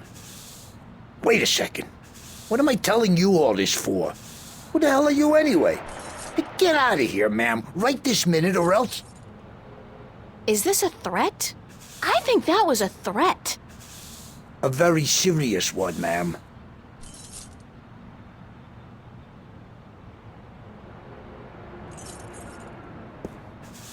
Would you like a candy? Hey, yeah, that'll hit the spot.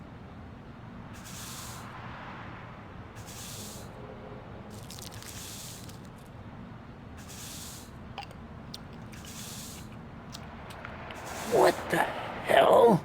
The taste! Sickening. I feel kinda... Christ!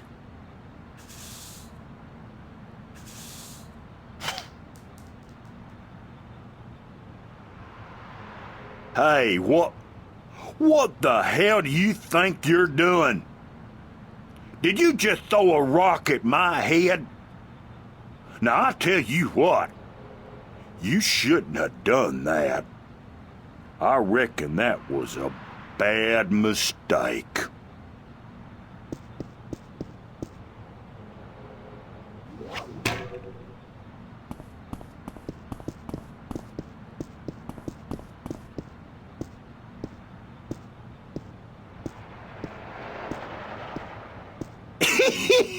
You should have seen him run, lady.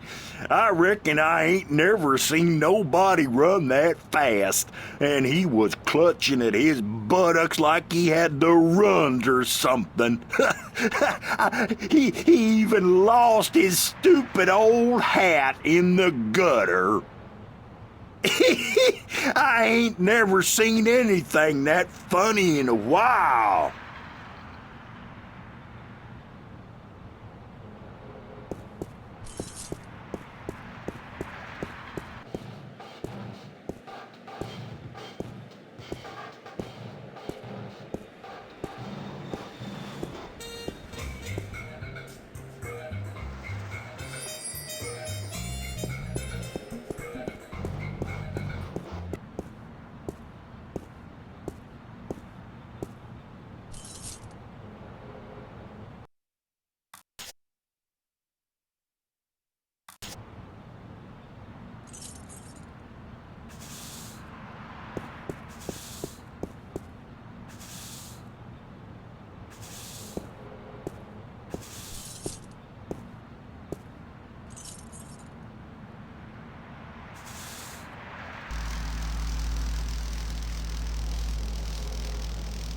It's some kind of keyhole.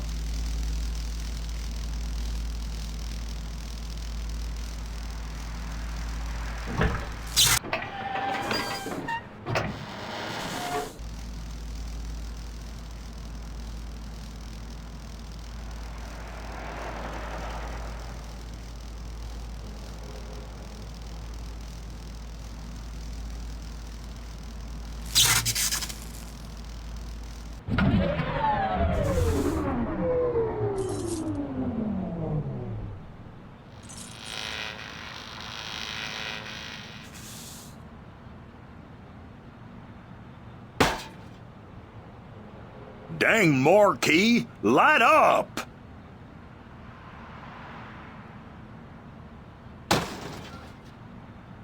Hell, it gone dead on me now. I'm going to have to fix that sign proper this time round, I just need me a ladder and some tools from the basement.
It's a fire alarm and a smoke detector.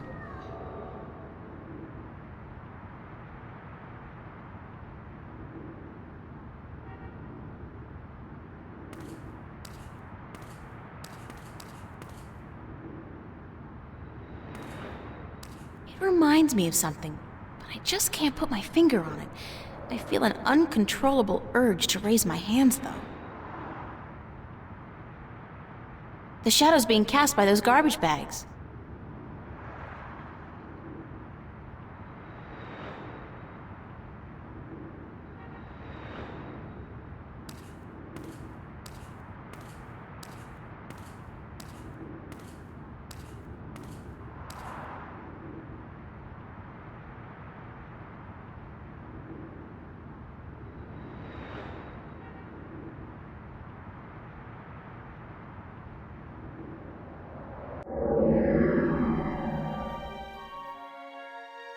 Came loose. Poor Constable Guybrush. Sorry, Guybrush, but I need to borrow your eye for a while.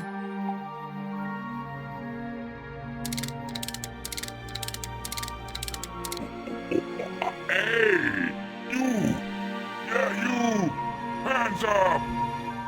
Spread your legs! And do the monkey! Mildly amusing, but irritating as hell. I think I'll shut him up now.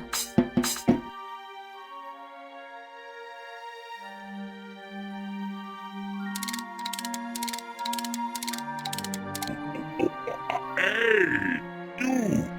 Yeah, you! Hands up! Spread your legs! And do the monkey! Mildly amusing, but irritating as hell. I think I'll shut him up now.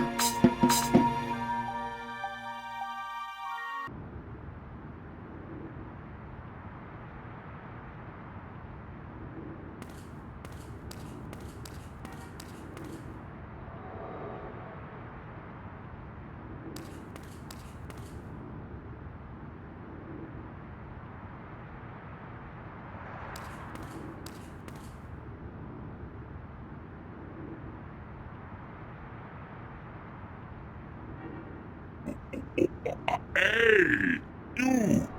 Yeah, you! Hands up! Spread your legs!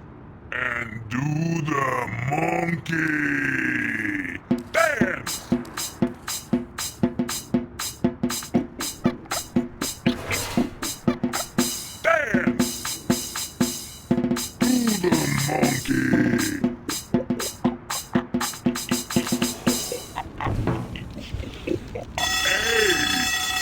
All right, somebody's coming. Hands up!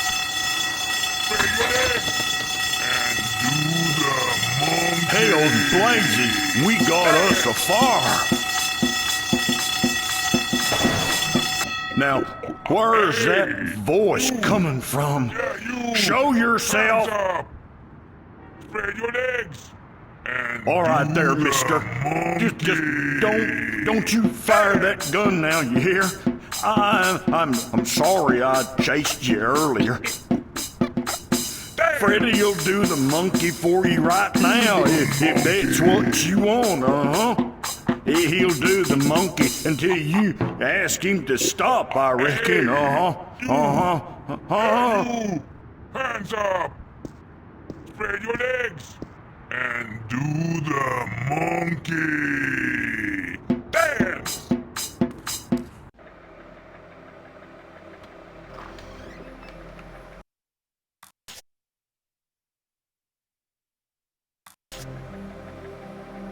I knew you would come, sooner or later.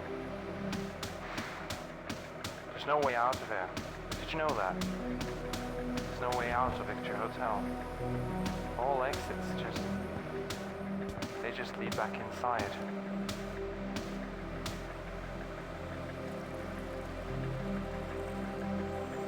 You have no idea what I went through to find you. First... Do you like movies? Sure. Who doesn't? Wait a second. I was trying to tell you that... I don't much like modern movies myself. They're either too loud and expensive or too obscure and self-indulgent. But old movies, really old movies, have a charm and a simplicity that appeals to me. Listen, please don't interrupt me again. It's starting to piss me off. But I have never interrupted you, unless I've had something important to say, of course. But go ahead. What is it you wanted to talk about? Why did you make me search all over the city for you? Search for me? I've been here for hours, señorita. I haven't moved. The question ought to be, what made you go out of your way to find me? Who is it? We agreed to meet this morning, remember? As I remember it, there was no agreement. I said tomorrow, but you refused. I assumed you weren't interested. I apologize for making myself unavailable, however. Don't give me that. You wanted me to come looking for you again. Actually, no, I had to lay low for a few hours. Does it have anything to do with the cop that was staking this place out? No. So it was a good thing I didn't stick my head out the door to look for you then, no? He's gone now. Are you in some kind of trouble with the police? Wait, don't tell me. Immigration. No, señorita. Not the police. There are bigger players than the police. I don't want to know. I'm not getting mixed up with the mob or gangs or anything like that. There's not much you want to be mixed up in at all, is there? My life's complicated enough as it is, Mr. Cortez. I don't even know what I'm doing here. Answers. You want, you need answers. You keep telling me that, but you never give me any answers. Just more questions. Like, who's out to get you? What's going on with me? How come you know so much about me? I plan to answer all your questions today, April. By the time you go to sleep tonight, your world will have changed, and nothing will ever be the same. You're just being cryptic again. It's like soap opera sex. Lots of boring dialogue, and when they finally go to bed, everything's dark and covered by blankets. You want the full Monty then? Come with me. Come outside. No more talk. I will show you the truth. There is a way out. Just not for you. This is probably as good a place as any. At least there's no one around to see. except rats. To see what? Stand back, señorita. What for? What are you doing? Why, Alice, I'm sending you through the looking glass.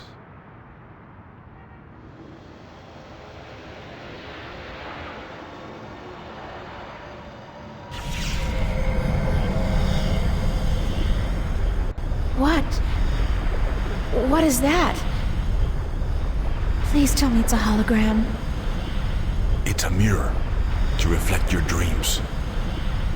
I don't see anything, just light. Oh, you have to step through.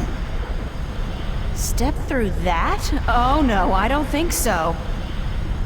This is the moment of decision, April. All time, past and present, revolves around this moment.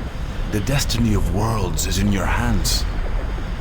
But you must make the choice on your own. La vida es corta. You must decide how to live it best.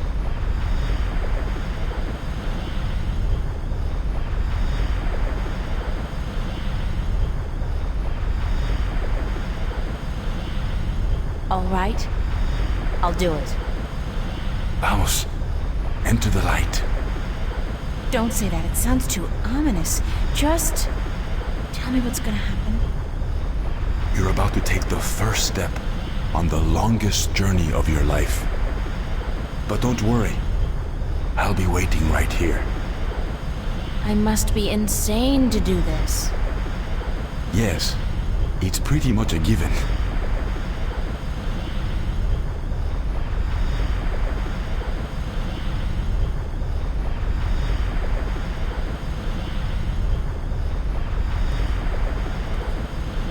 Oh, I almost forgot.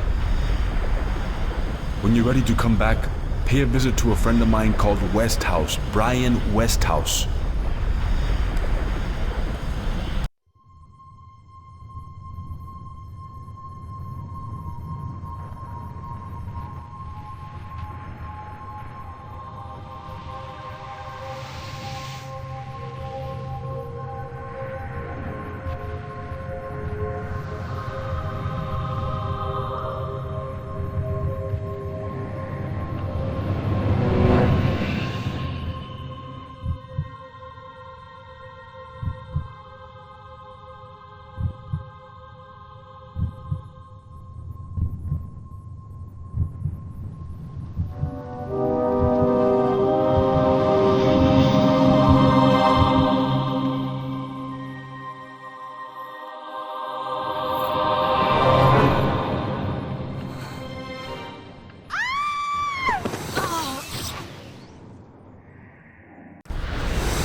Vaya con Dios, child, and may the balance protect you.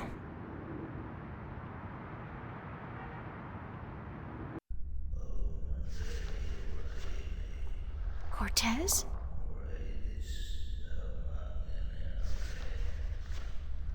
Cortez!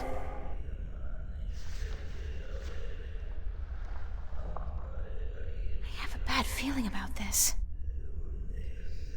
Wait, what was the name Cortez told me to remember? Westhouse? Brian Westhouse? I think that was it. Cortez said to look him up when I wanted to go home. Well, I want to go home now.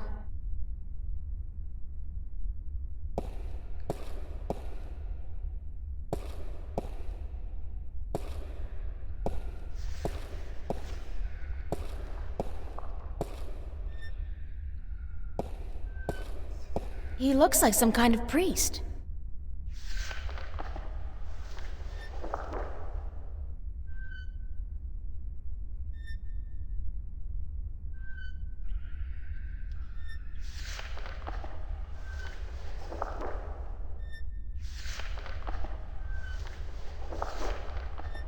Hello?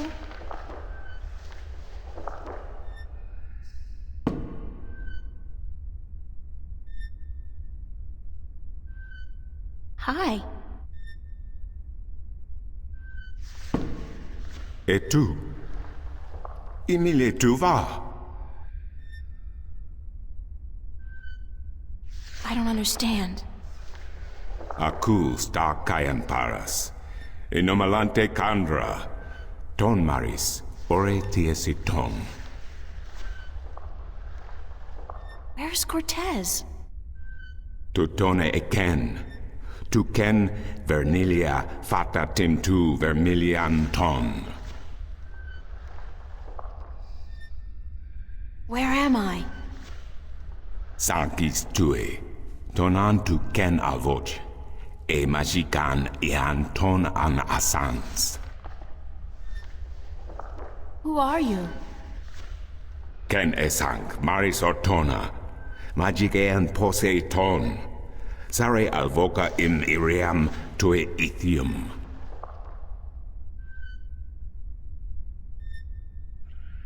Aku kandi. Good. Niranton alvoch. Sank al koda magic. Torante. Salhe. Naven. All tongue.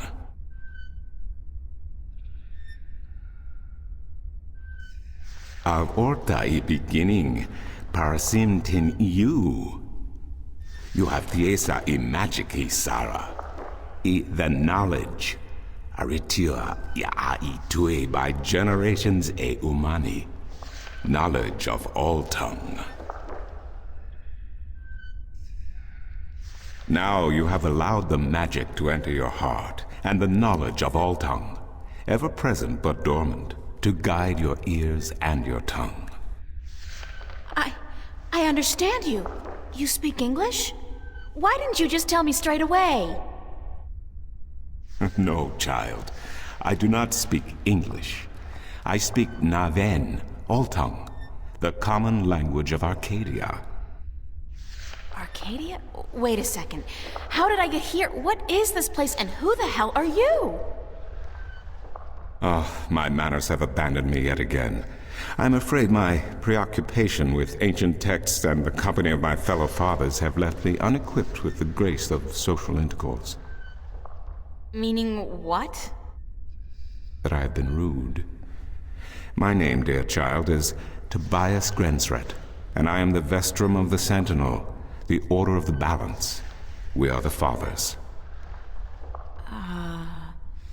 Okay.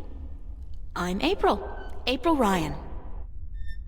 I take it this is your first shift, your first passage through the Divide? I have no idea what you're talking about, but I guess this is my first shift. Then I will explain everything. Someone must. You are without guidance, without a mentor? Mentor? There's this guy Cortez. He assisted me, told me about magic and truth and dreams and portals. Crazy stuff. Well, it seemed crazy at the time, although now I don't... Cortez? Ah, yes, Cortez. Very good, very good. Then come, let us proceed. Let me show you Marcuria, the grandest city of all ages.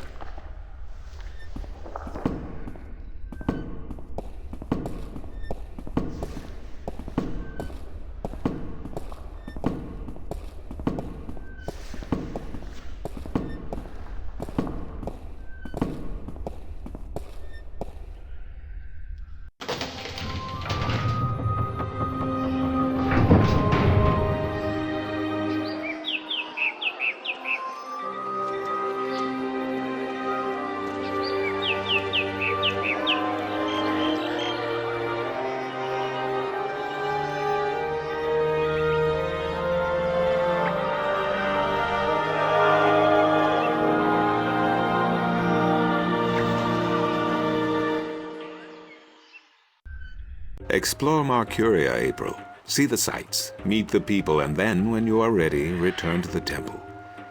I will answer whatever questions you may have then.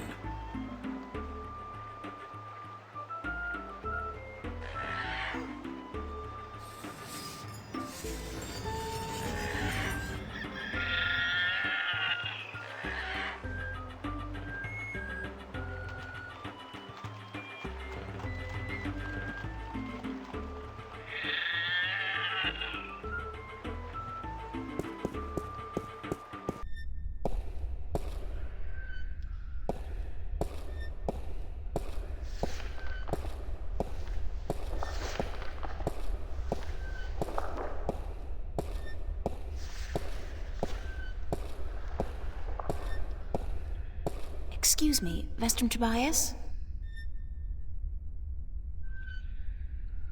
Tobias. Just call me Tobias, please. I require no ceremony from a distinguished guest such as yourself. Did you enjoy the sights? I don't know. I'm overwhelmed. Walking around out there, seeing with my own two eyes things that can't possibly exist. I kept thinking, it's all a dream. I'll wake up at any moment now and everything will return to normal. But then I realized, I'm still here. It's real. I can touch it. I can smell it. And you know what? It doesn't make sense. Nothing makes sense here. Magic, alien creatures, parallel worlds. I don't believe in those things. I don't believe in fairy tales. In your world, in Stark, there is no room for magic. That is, and always has been, the curse of science, the fallibility of logic and order. They leave no room for the imagination. If it does not fit into the narrow perception of the laws of nature that your world adheres to, it's a fairy tale. But then, magic has its downsides too. It's unpredictable. It invites chaos. It puts the balance in peril in a way that science alone never could. I keep hearing about the balance and about Stark and Arcadia and... This is probably going to sound strange to you, but I'm clueless. I have no idea what this place is or what I'm doing here or... All I know is that something strange is happening in my world, I guess. I had dreams, and the dreams felt so real, and then things started happening in real life too. Things that couldn't happen, and I think I will begin at the very beginning. I believe that is why you were sent here, to learn, to understand, to see for yourself. Like you said, you cannot believe in this place. Well, you will. After you have learned the truth, you will. Come with me, and I will tell you the story of Earth as your books never have. And when your eyes and ears are open to the truth, perhaps your mind will follow. We can only hope. Come.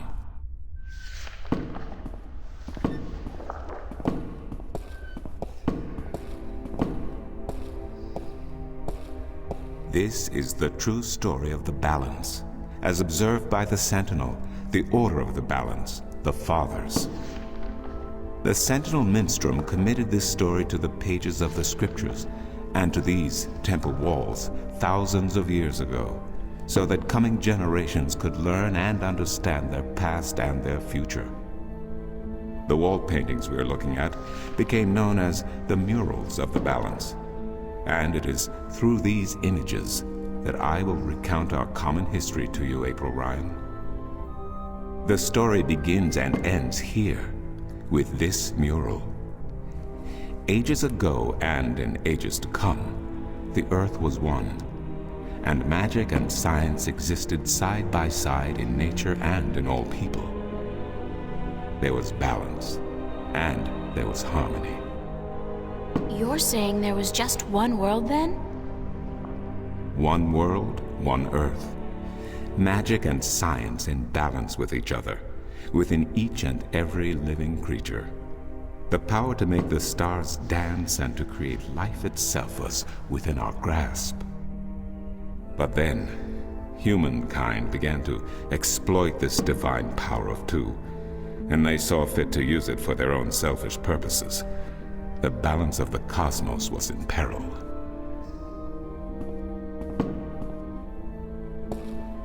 Unless something was done, unless man was humbled and learned to fear the power he wrought over cosmos, the twilight of chaos would fall upon Earth.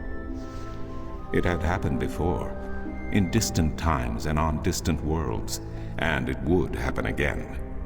And every man, woman, and child of every people and every race would be devoured by the coming apocalypse. We were given a visitation then.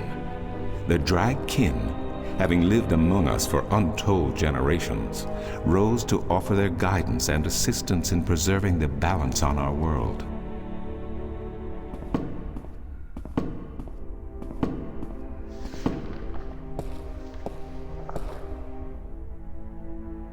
The Drag?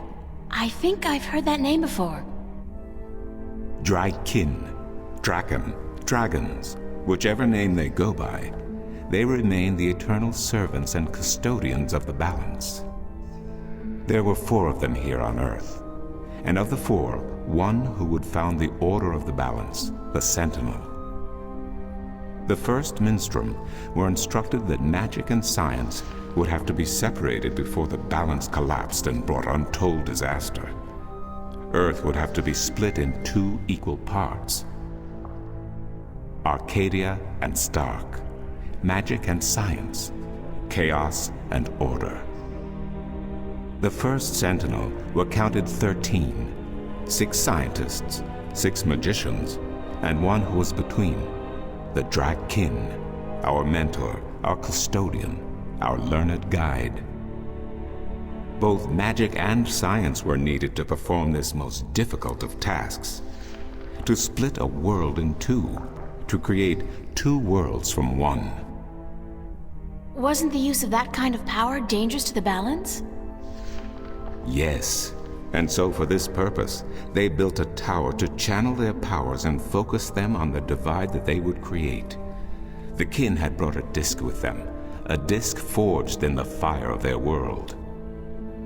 Placed at the base of the tower and the epicenter of the divide, the disc and the tower would become one, a conduit for the flow of magic and science. At the appointed hour, the 13 came to the tower, and with them a woman whose destiny was decided by the purpose to which she had been born. She would be the first guardian, the human protector of the balance, who would stay in the tower for 1,000 years to watch over the 2 worlds and to ensure that the flows of magic and science were always equal. And so the ritual began.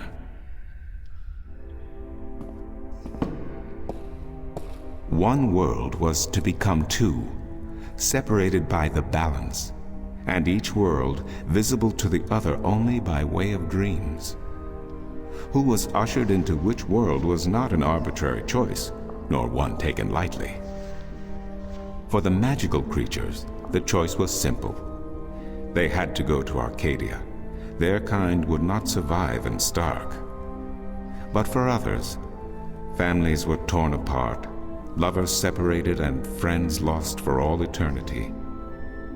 Encircled by the 12 and the one who would be guardian, the disc at the base of the tower began to spin faster and faster as more and more power flowed through it, until it was a blur.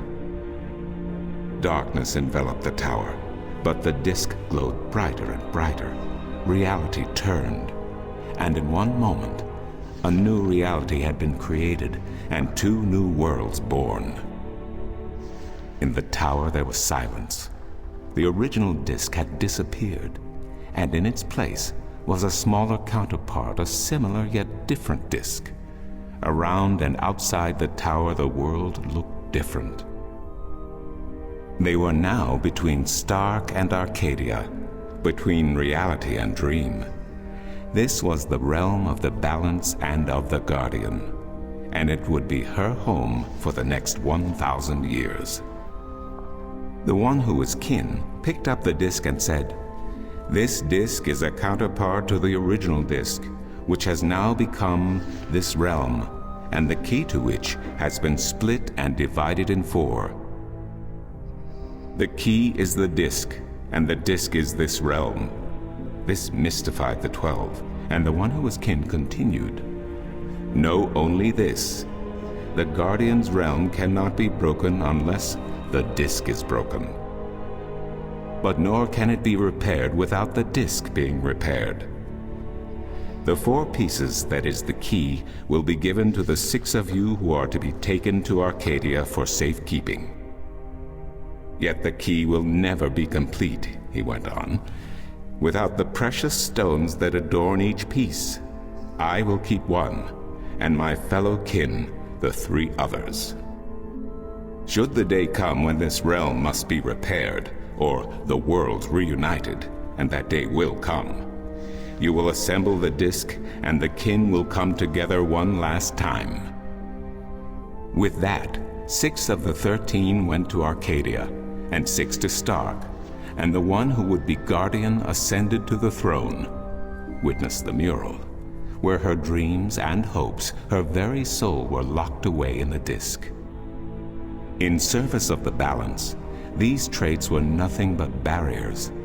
Through new eyes, the imbalance between the worlds was as clear as the stars themselves to the Guardian.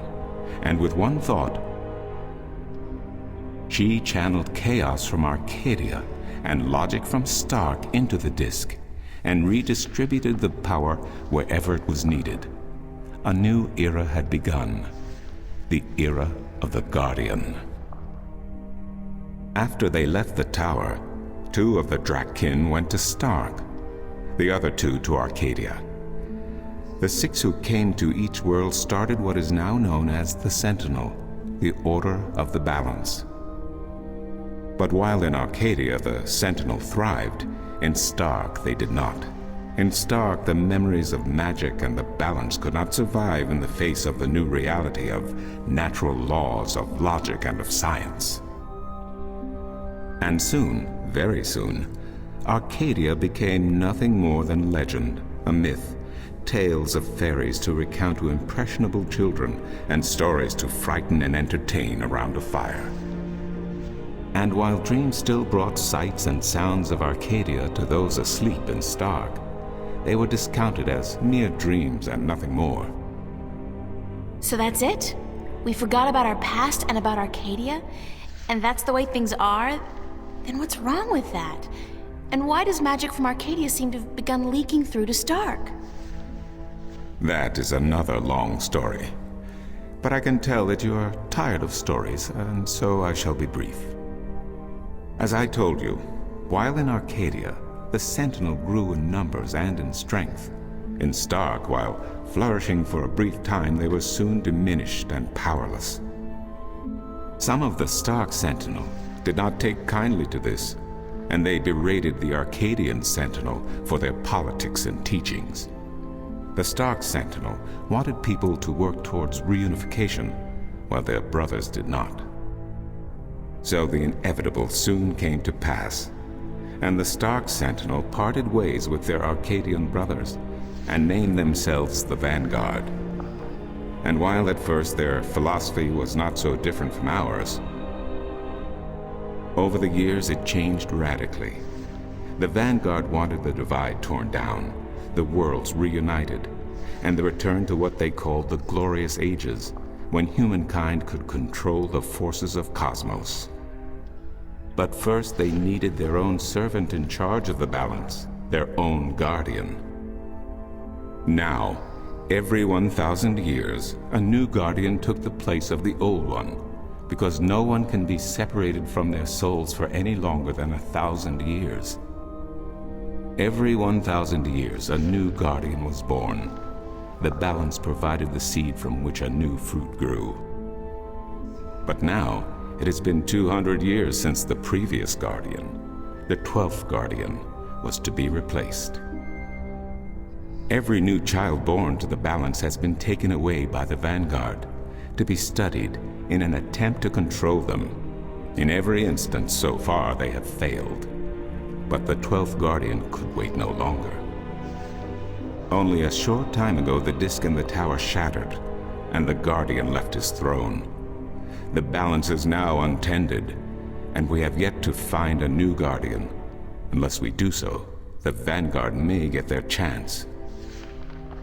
And they may be able to place their own puppet on the throne to rule the balance according to their principles.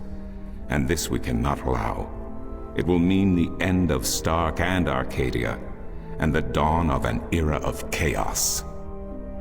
Now do you see? I understand the history. I can even accept it. But I don't understand why I'm here and what Cortez wants with me. The balance is in peril, April. The Guardian has abandoned his tower. He has disappeared, and there is no one to take his place. He must be reinstated to protect the balance until a new Guardian may be found. And what can I do? Nobody. I've just been having a lot of bad dreams. You are a strong shifter. I have not seen your like in my lifetime. A shifter? Someone capable of opening doors between worlds. A shift. A portal between the realms of Stark and Arcadia. Are you kidding? I didn't do anything. Cortez was the one who opened the shift, and he just waved his hands around in the air. I don't think I'd be capable of opening a portal even if I had a magic wand. Only a shifter's own power can allow her to travel. No one else can do this for her. Cortez only channeled your power to aid you. He would not be able to step through this shift himself. Even if that's true, I don't have any control over my talent. Not yet. But in time you will. How else do you intend to travel back to your world? God, I hadn't even thought about that yet. Can't you help me? I'm afraid not. Even if I could shift, I would not be able to channel through you like Cortez did. So, I'm on my own? If you have any questions, I will do my best to answer them. But aside from that, yes, you are. That's so not cool. No, it has been unseasonably warm. If you don't mind, I will return to my studies now. Thank you for listening to an old man and his long stories. No, thank you. It's starting to make a little bit of sense now. That is good news. Come see me again if you have any more questions.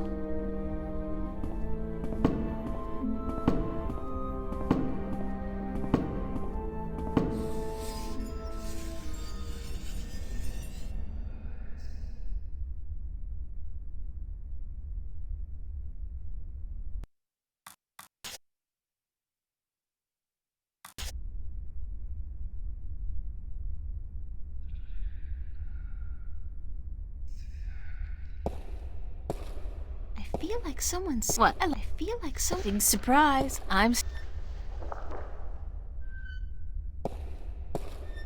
Excuse me.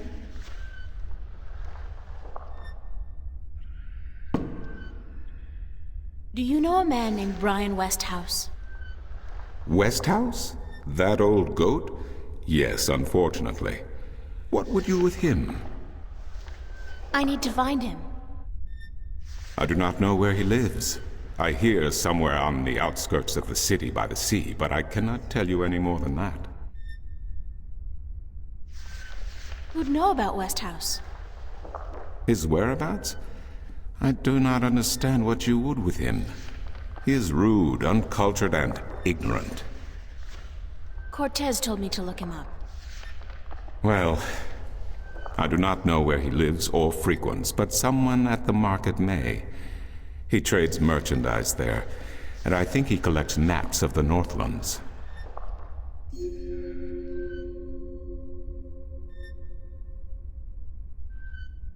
Who did you say I should see about Westhouse? The map merchant at the market may know. There is one thing I must tell you, however.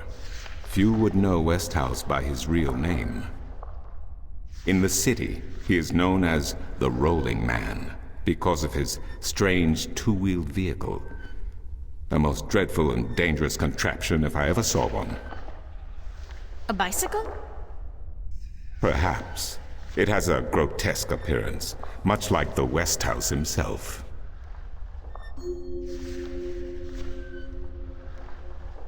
Who did you say I should see about Westhouse? The map merchant at the market, just outside the temple, asked for the Rolling Man. What do you know about Cortez? Your mentor? What has he told you about himself? Not much. Nothing, in fact. He's a complete mystery to me. To learn something about someone, the best way to go about it is to ask them yourself. There is nothing I can do to enlighten you. But who is he? He is who he is, what he is. If he has not told you himself, then perhaps he does not wish you to know. It would be improper for me to divulge his secrets. You're as bad as he is. No offense. It's just frustrating. I understand. The next time you see him, tell him what you have told me. Maybe he will tell you the truth, maybe he will not. It is his choice to make.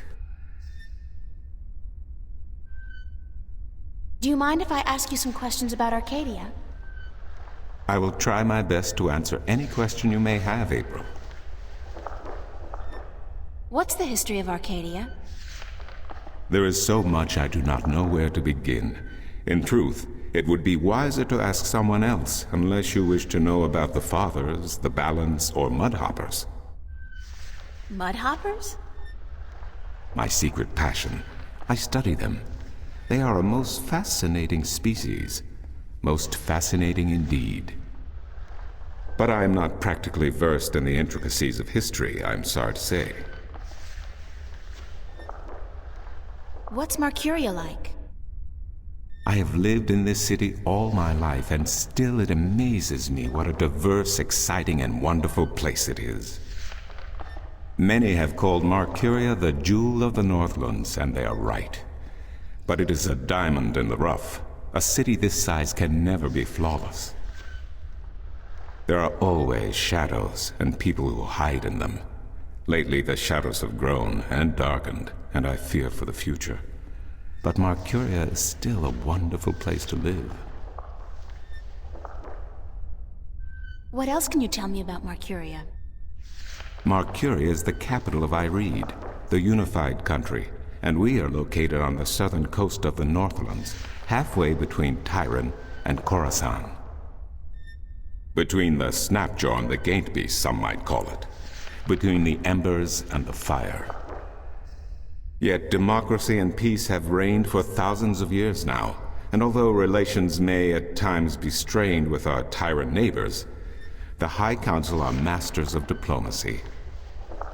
And Lord Igvandellan is a firm and just chief counselor of the Ireedan flag. Tell me a little about Ireed. Ireed means both unification and assembly in High Tongue, and many still call Ireed the unified country, even though it is an age and a half since the lands of the north joined together in alliance. Ireed stretches from the plains of Nedra in the north to the Great Sea in the south, and from the territories of Tyran in the west to the thick woodlands in the east. It is populated by humans and Dolmare, Tyran and a number of other races. It is even said that a tribe of Venar have a ring of trees in Riverwood, though I am not sure that is anything but a myth.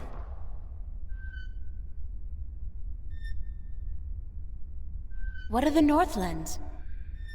The Northlands is a collective term for all the lands north of the Great Sea, and south of the border mountains including Ireed, Tyran, and Khorasan.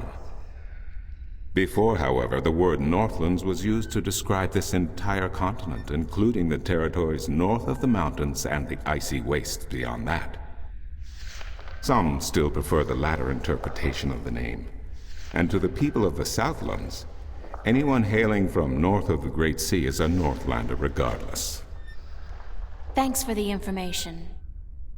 I'm glad I could assist you.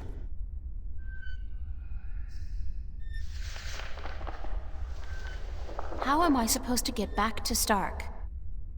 The only way to get back is through a shift. You are a shifter, April, and the power to travel between worlds is within you. It might be within me, but it doesn't look like it's coming out anytime soon. I wish I could help you, but I cannot. You must find the path on your own. I'll see you later. You will? If you say so, then it must be true.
sorry-looking bird. Hey, you don't look too polished yourself, lady. Oops, I didn't know you could talk. Didn't look as if you could talk either.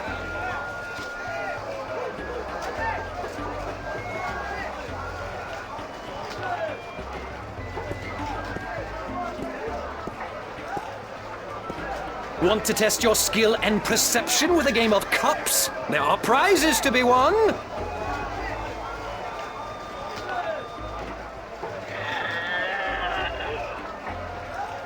Mind if I ask you a couple of questions? Time is money, so make it quick.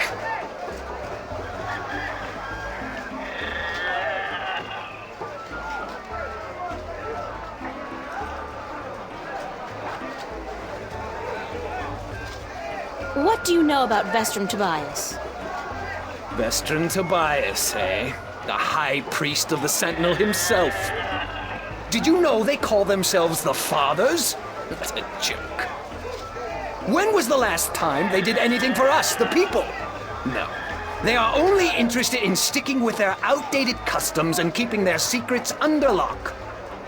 I'm getting more and more inclined to listen to these new people, the Vanguard. Their ideas appeal to me. They may be radical, but we're past due for a change. Only thing I don't wholly approve of is their alliance with the Tyrant. Filthy, dangerous people. But the Vanguard seem to have them under control, so I'm not too worried. I wish they wouldn't allow them into the city, though.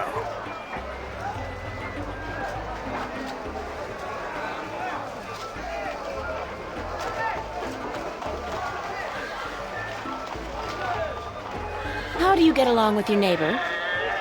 The maps merchant?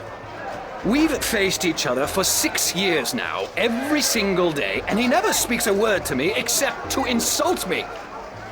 Nose high in the sky, calls me a charlatan, as if he's the Guardian himself. You know, good oversized bag of wind? Do you know anything about Stark? Not much. I'm not too sure if I even believe in the place.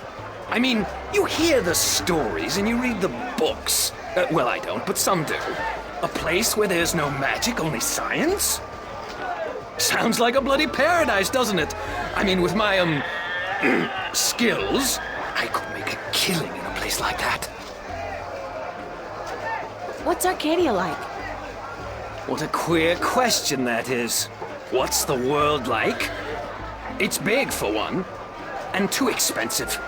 And they should ban Dalmari women from gambling because I swear, they have a second sight. Thanks. Now, how about a game of cups?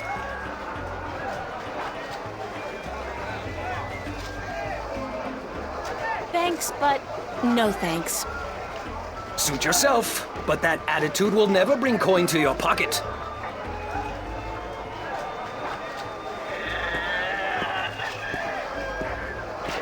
Maps, I got maps. Can I interest you in a map, miss? Top-notch, hand-drawn and quality ink by skilled sunriders. Ain't no better in all the Northlands.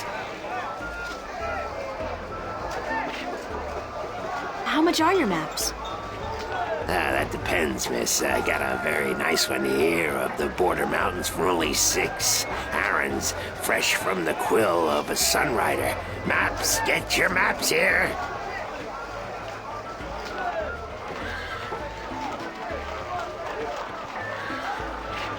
Do you sell maps of the city? Can't help you there, miss. The Guild of Tourism has monopoly on city maps. I can tell you're not from around here, or you'd know that. Got tons of maps of all the Northlands, though, from the city of Tyron to the Bay of Fire. Maps! Where can I find the Guild of Tourism? They're closed for the holidays. Sure, that makes sense. I'm looking for Brian Westhouse. Briar West of House? It's not on any of my maps, and I've never heard of it. Maps! It's a man, not a place, Mr. Brian Westhouse. I would most certainly remember a name as queer as that, and I don't. Get your maps while they're fresh. Can you tell me where the Rolling Man lives? Maybe, maybe not. Why? Because I need to find him. Sorry, guild rules. I'm not allowed to divulge any personal information about my customers. Maps! I really need to know where the Rolling Man lives. Sorry, can't do. Please? Pretty please? No, no, no, young lady. Don't give me that doe-eyed look. Don't. Blasted be the balance. You're giving me that doe-eyed look, aren't you? I still can't tell you, though. I got maps.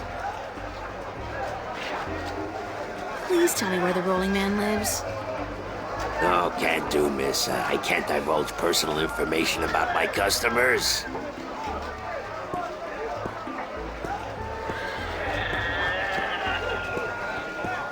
You're late again. And you know what else? You're fired! Give me back the delivery list and get your sorry blue skin elsewhere!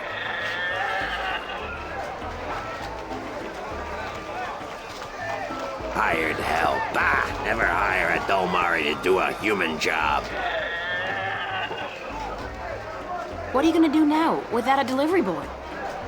Hire a new one, of course. Blasted be the balance. That means I'll have to pay the damn fee to the Guild of Merchants. Damnation! Maybe I could help you out. You? How? I'm quick, honest, and reliable, and I've got a lot of experience in the service industry. Perhaps a female errand boy could work if the Guild of Merchants don't find out. I won't tell them if you don't. Mind, the pay is not much, only a single errand per delivery, plus whatever tip the customer may see fit to give you. I'll take the job, if you want me. Agreed. Maybe you'll even bring in some new business. Here's the delivery list for today and your first map. It's for the captain of the White Dragon. Nebeve, I think his name is. You'll find him in the harbor.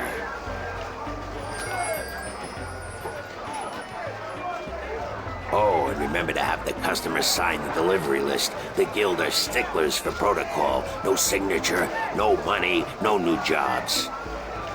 Bye now. Maps! Fresh, detailed, life-saving maps!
Ahoy there, matey! Pardon? Isn't that how you sailors greet each other? No. What do you say then? Usually, hello. And if it's sunny, nice day for it. We might even try a how are you today then, if we're feeling adventurous. But never, ever, ahoy. This is valuable information. Aye, matey, that it be. Is this the White Dragon? That's what the big white letters on the prow spell out. What do you think? I'm looking for the captain. Is he around? What would you with the captain of the White Dragon?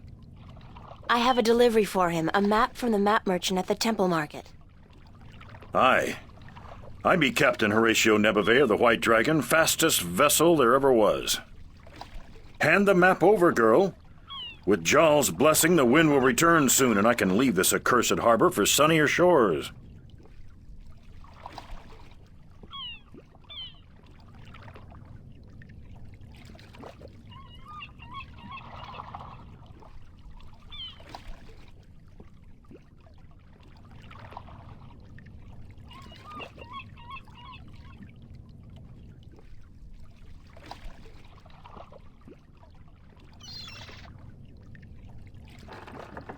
Thank you.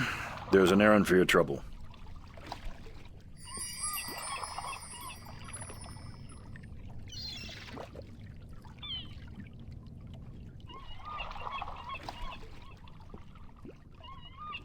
Sign this, please. What is it? I need your signature to confirm that you've received the map. Map? What map? The one I just gave you. Oh, that one. Sorry, I never put my signature on a piece of paper.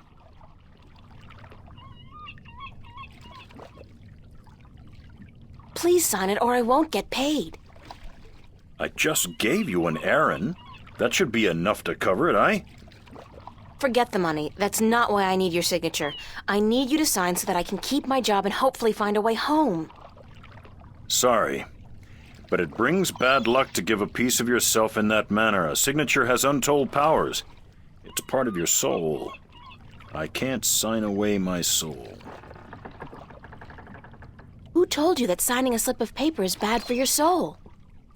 I'm from Gien, and we're a spiritual people. Our souls are in balance with our bodies, and the great Mojal has taught us not to endanger this balance. Signing my name, giving a piece of myself in that manner, breeds corruption and imbalance within. And it pisses the Mojal off no end. And that's why you choose to make my life difficult? Hey, blame organized religion. You can't write, can you? Pardon? That's what this is all about. You can't write. So what? So what if I can't write? So I still won't sign your accursed paper, by Jal. Look, all you have to do is sign an X next to your name on the list. You can't trick the great Mojal. The Mojal's untrickable. That's not trickery. It's legally binding. I said no. Is there anything I can do to get you to sign? No. Well, yes. But no. Look, Captain, I'm desperate here. I really, really need some kind of signature. Well, there's always music. What's music got to do with you signing my list? Nothing. But it distracts the Mojal. What are you talking about? Why would you need to distract the Mojal? I can't sign when there's a chance the Mojal is watching. Music distracts the Mojal. Ergo, I can sign. But doesn't that mean the Mojal is always distracted? I mean, there's always music somewhere in the world.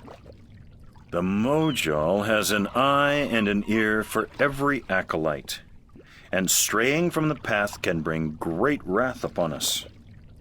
Granted, I know very little of the Mojal, but seriously, maybe you should look into alternative religions? Blasphemy! Besides, I only have to visit the temple once every 2 years, and the membership fees are quite reasonable. So, if I play some music, you'll sign? Aye. I'll give you that much. I'll be back. I don't doubt it for a second.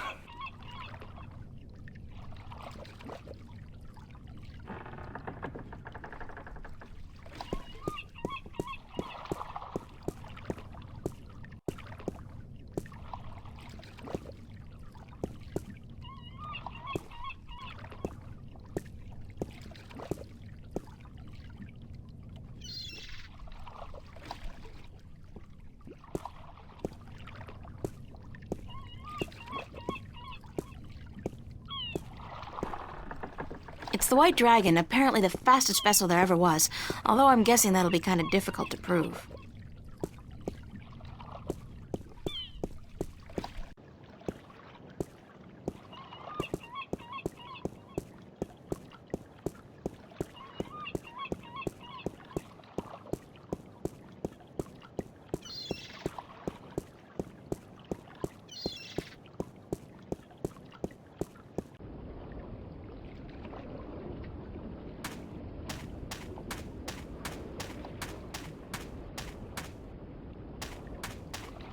This guy's selling musical instruments. Most of these I don't even recognize. But he's got a drum in there and what looks like half a guitar and a couple of dried rabbit carcasses. Ugh!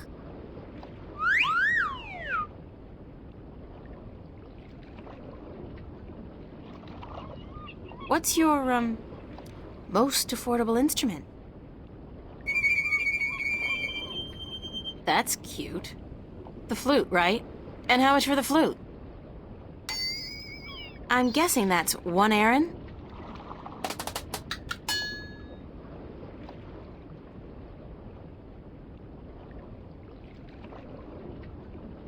I'll have the flute. That's 1 Aaron, isn't it?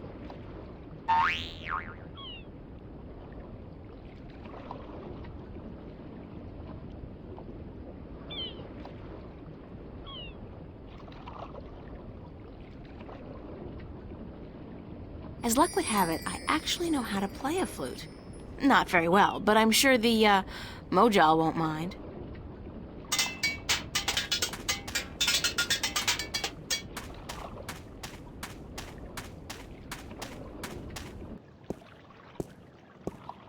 It's a lighthouse.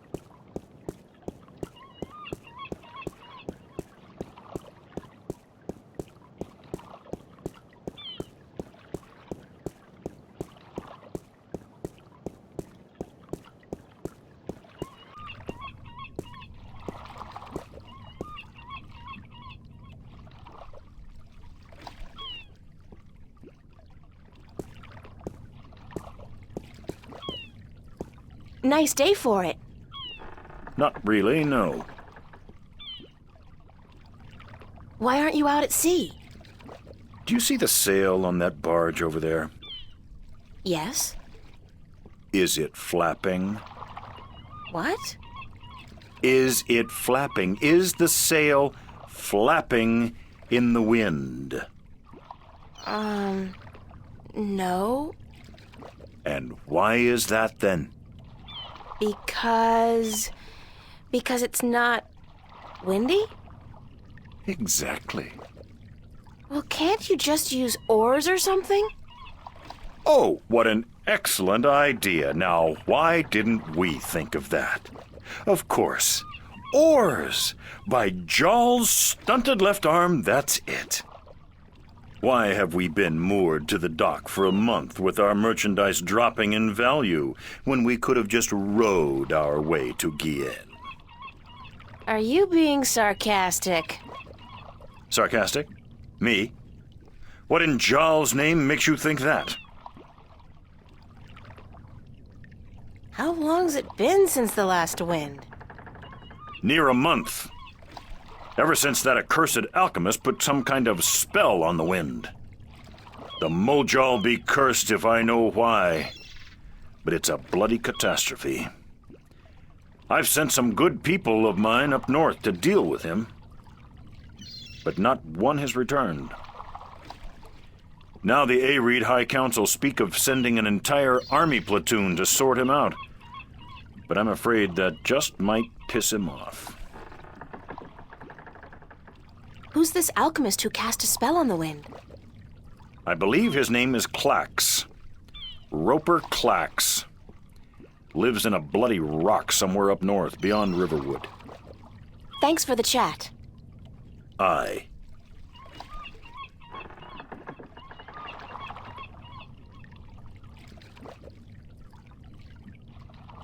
I'm ready to play some music if you're ready to sign. Aye, go on, but don't stop until I'm done signing, or the Mojal will surely wreak vengeance on us both.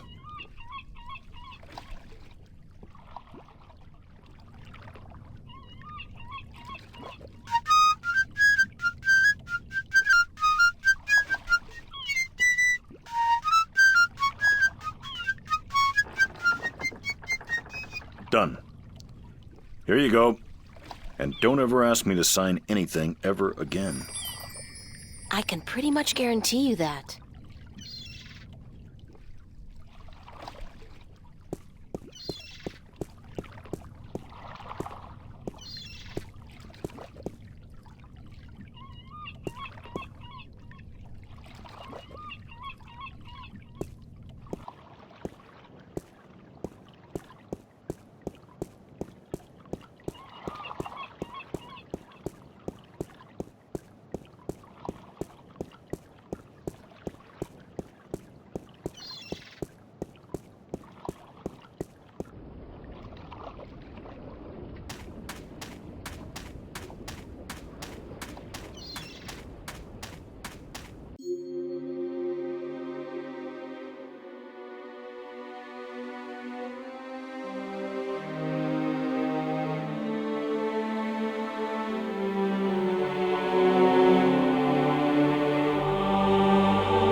Right. Your next assignment is a map of Shandagriel to the Rolling Man. Hold on.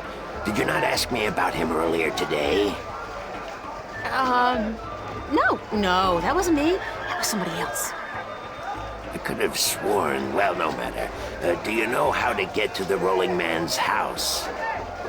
I forget. Let me explain then. Now, pay attention because this is complicated. He has chosen to live in the most inaccessible place in the city, but I guess he has his reasons. First, you head west off the marketplace on Oak until you get to a tiny little apothecary, Mrs. Cassop's Herbs and Oils, where you turn north on South Street. Confusing that, for about 4 minutes of brisk walking. That's when you see a large grove of trees. It's a memorial to those who died in the last war with the Tyrant back the balance knows when. Can't see why they choose to remind us of that, where you'll turn left.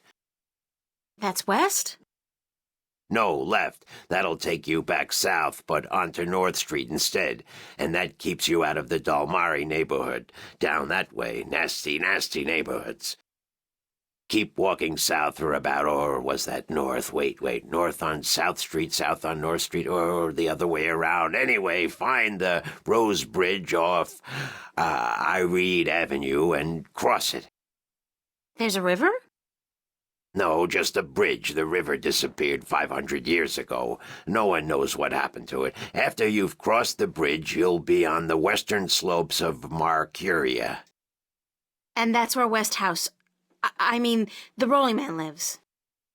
No, far from it, but you need to pass through that part of Marcuria to get to the Rolling Man. Keep south and watch out for the livestock. They're likely to attack in that part of town. Eventually you'll get to a large circular square. That's where they used to hold executions back when the city was civilized. You call murder civilized? Better than locking people up for years, as any level-headed person would tell you. Our freedom cannot be curtailed. Real men choose the honor of death to the shame of incarceration. Yeah, sure you do. Circle around the square and head down Tandak for half a mile. Or should that be Parrock Lane? Yes, Parrock Lane. Head west on Parrock Lane for half a mile, then turn right at the Maiden's Honor Tavern. North again? No, west. Parrock Lane has a few twists and turns. Anyway, you should now be able to see the Ivory Tower. Is it a big tower? No, only about 5 feet tall, but it's ivory, straight from the coast of the Southlands, bravely cut from the drooling jaws of the gruesome Kandar. Big creature, 4 legs, large ears, long snout, sort of grayish in color? Yes, the horror of the Southlands. Many a brave hunter has fallen victim to its ravaging hunger. Good grief. Okay, then what? Pass by the tower to the edge of the cliff and look down. The rolling man has built his home on the cliffside. It's a wonder he's not been washed away by the storms. I hope I got all that. Basically, go west until I hit the edge, right?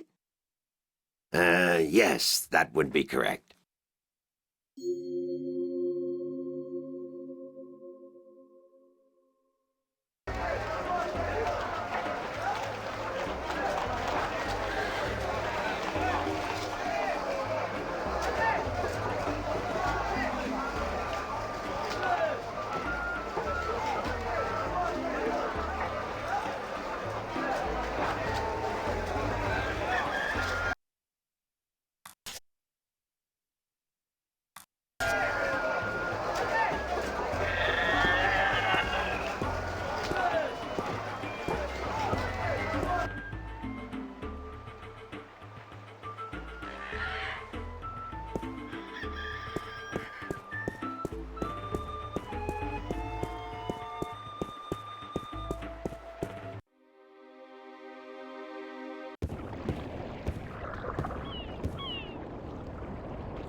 That's probably Mr. Westhouse. Hello, Mr. Westhouse? Damn, Nation, what is it now? Oh, well, guess you're not calling on behalf of that son of a bitch Sanyef, are you? Sorry, I don't know who... No, that's very unlikely. From what I hear, he doesn't much enjoy the company of women. Well, who in damnation are you? April Ryan, sir. Ryan? Doesn't sound very Northlandian. Are you by any chance from the coast of... Yeah, hold on. Ryan? April Ryan? I'll be damned. You're from Stark. Apparently. Until today, I thought I was just from Earth. I had no idea there were 2 of them. Takes you by surprise, doesn't it? Well, goddamn. Sit down, Miss Ryan. Let me get you a drink.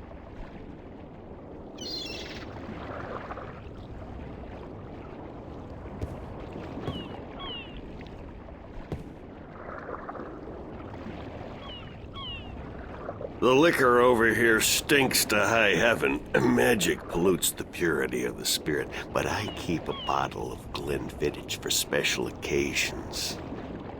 Thanks for the offer, sir, but I didn't come here to have a drink. Really? I see. This isn't a social call. No, sorry. Oh, no matter. It's still a pleasant surprise to meet someone from home. Now, what may I do for you?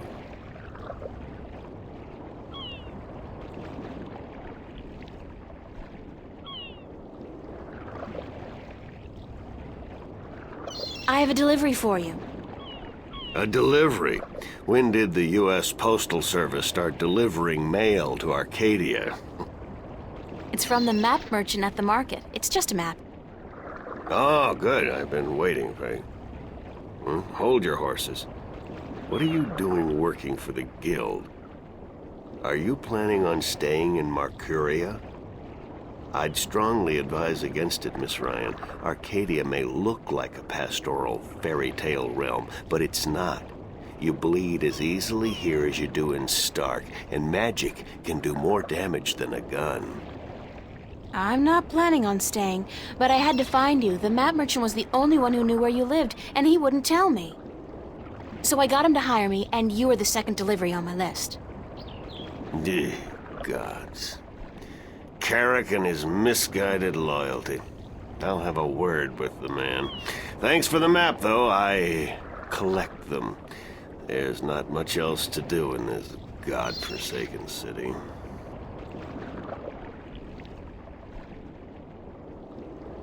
Cortez told me to look you up.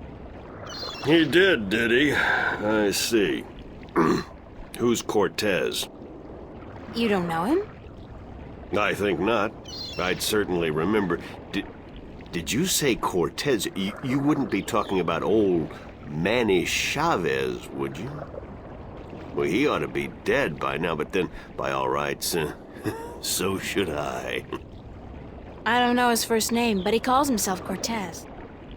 Tall fella, mysterious and elusive, rarely answers a question with a simple yes or no. Smokes like a chimney. Aside from that bit about smoking like a chimney, it sounds exactly like Cortez. Manny. I'll be damned. That old crook is still around. Well, how the devil is he? He's good. Where do you know him from? Oh, my old life back in Stark. We had some exciting adventures, him and I. Actually, he's part of the reason I ended up here. I last saw him in the winter of 1934. But that's almost 300 years ago. Yeah. Funny, isn't it? And I'm sure he doesn't look a day older than he did back then. The handsome devil. Well, if I'm going to accept magic in parallel worlds, I might as well accept people living 300 years. Oh, no, you misunderstand. I'm only 46. I arrived here about 15 years ago, but I left Stark in 1934. Between the worlds, where you dream time has little meaning, I was trapped, you see, for quite a while. For 300 years? Time went by pretty fast. It didn't seem so bad at the time, but now that you mention it, 300 years, quite disconcerting, really. Quite disconcerting.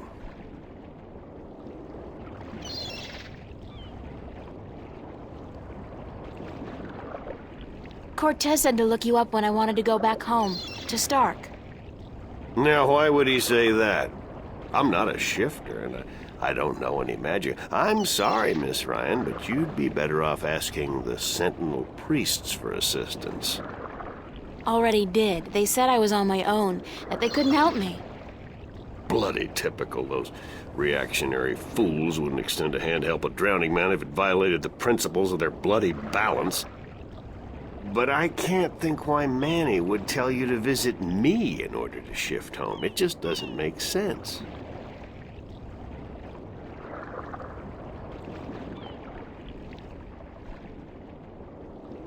How did you end up here in Marcuria? That's quite a story. I won't bore you with the details, but suffice it to say, I was always somewhat of an adventurer.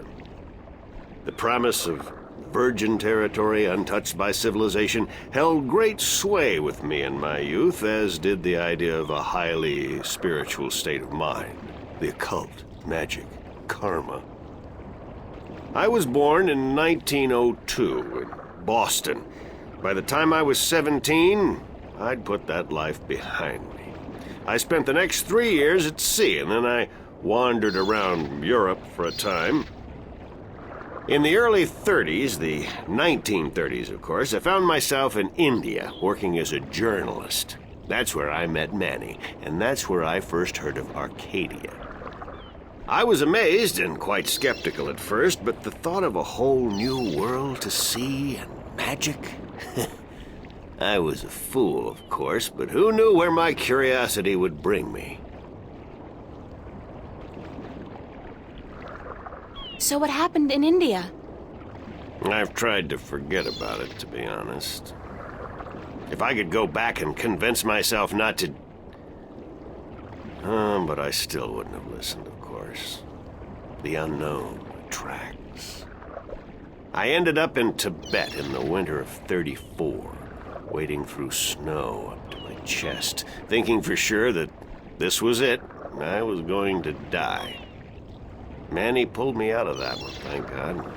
I spent 3 months in a monastery before pushing on into the void. There's only one way for a non-shifter to pass through the divide, and it's not an easy road to take. Now, if you don't mind, I'd prefer not to talk about the past anymore. There's more than enough to worry about in the present. I should get going. Very well. You're welcome back at any time, Miss Ryan. Anytime. Thank you, sir. I'll remember that.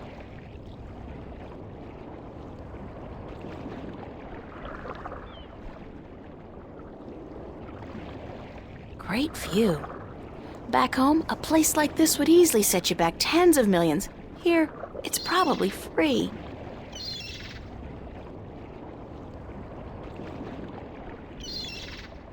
Sign this, please. It's just to confirm that I made the delivery. Certainly.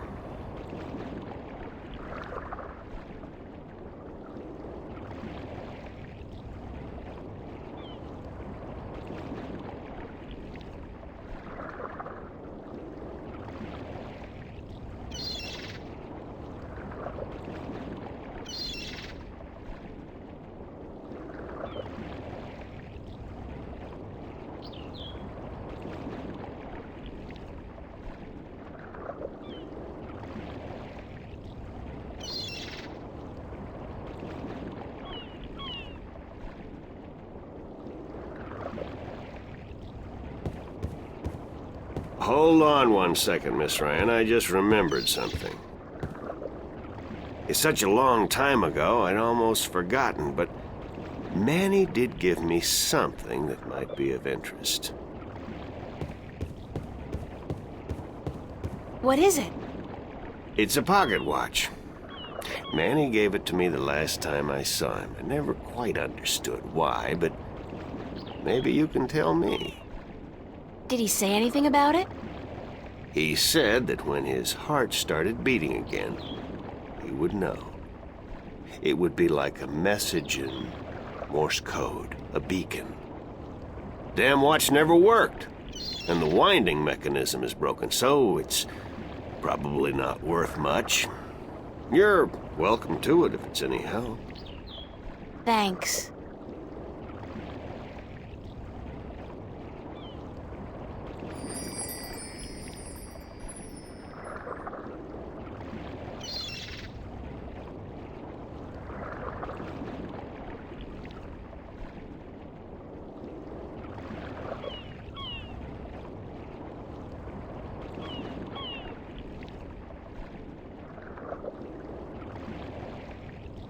It's an antique pocket watch.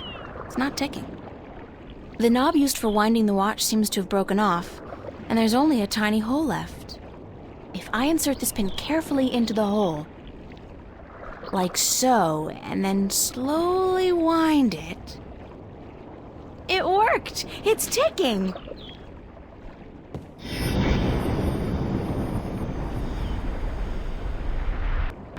Did it! It's a shift! I can go home! By God, it's a shift. I haven't seen one for ages. Why don't you come back with me, Mr. Westhouse? You could say hello to your old friend, Manny. If I tried to step through that, Miss Ryan, I would suffer a most unpleasant experience. And I would be lost in the between forever. Besides, I built this house with my own 2 hands. I wouldn't want to leave it to these barbarians. And what does your Stark have to offer me? This world is more recognizable to me now. Now you go ahead, Miss Ryan. Go back. And don't let your curiosity of the unknown tempt you into making another shift. Thanks for your help. Say hello to Manny for me. Tell him I'm doing all right. And then I said, thanks.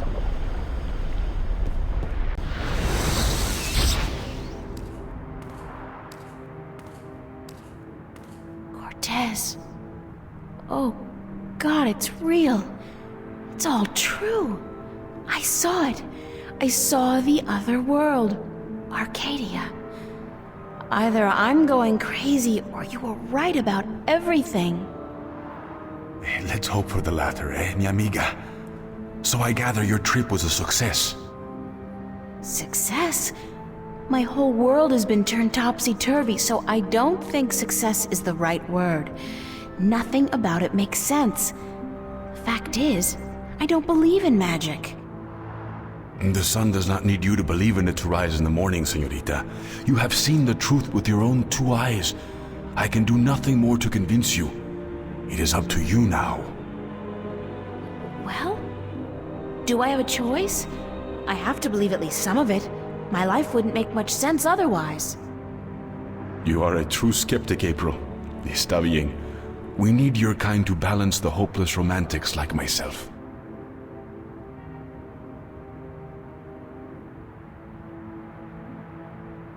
What happens now?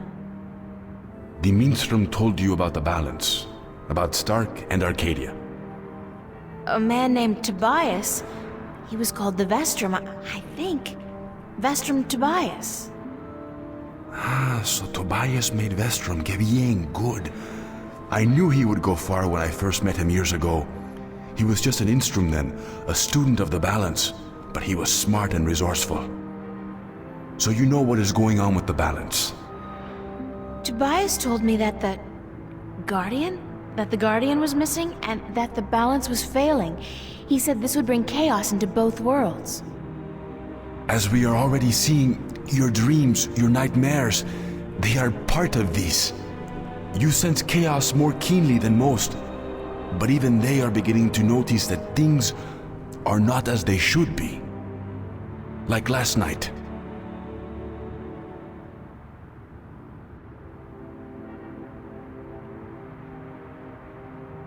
What about last night? What you saw, you were not alone this time.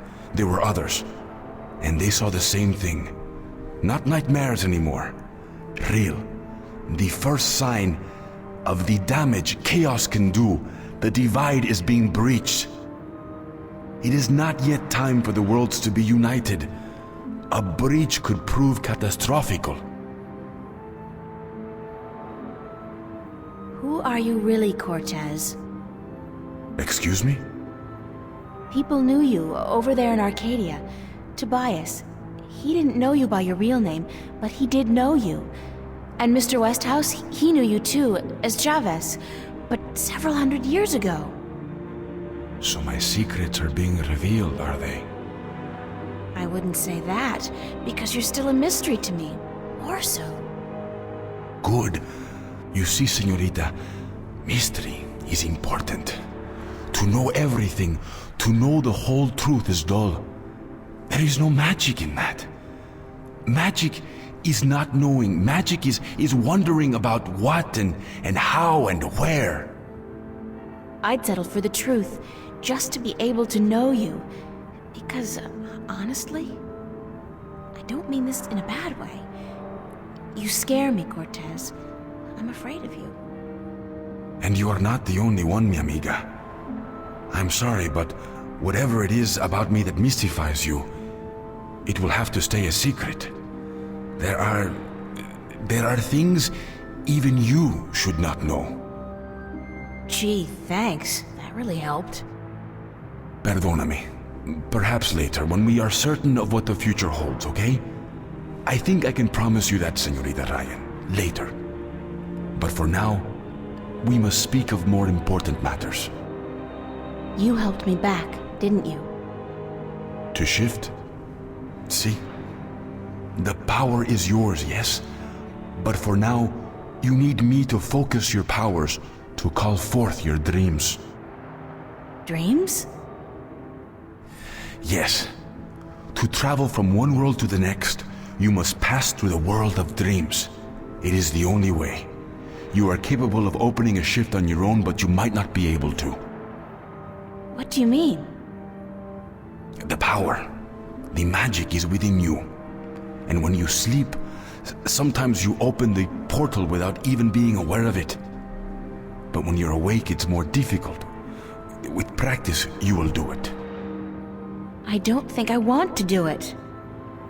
You must. The worlds depend on it. So what do I do? We must work together, April. I can't do it alone, and neither can you. But what exactly is it that we have to do? 4 things. We must find the Lost Guardian, we must locate the gateway to his realm, and the disc that is the key to his tower, and we must do what we can to curtail and defeat the Vanguard.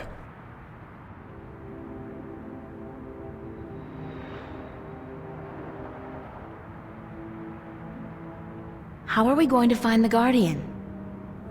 The moment he surrendered his throne and left his realm, he stepped back into our world, this world, Stark.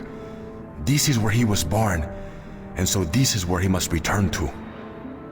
But he could be anywhere, right? This city has power, April.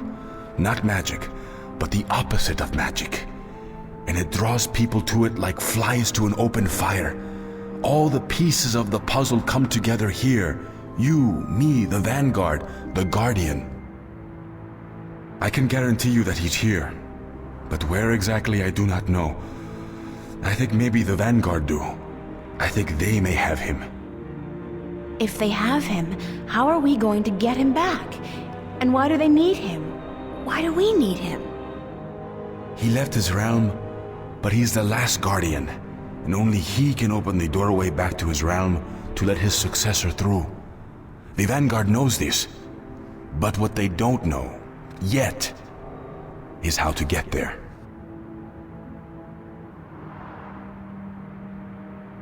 Who'd know about the gateway to the Guardian's realm? That I do not know. That knowledge wouldn't be here in Stark. You must go to Arcadia, study the books, talk with the Minstrom and others who might know, but not yet. First, we must finish our mission here. Where's the key to the Guardian's realm? In Arcadia. The key contains 2 parts. One is the disc itself, the other is the 4 jewels, the eyes of the dragons. That gives the disc the properties of the balance and makes it complete.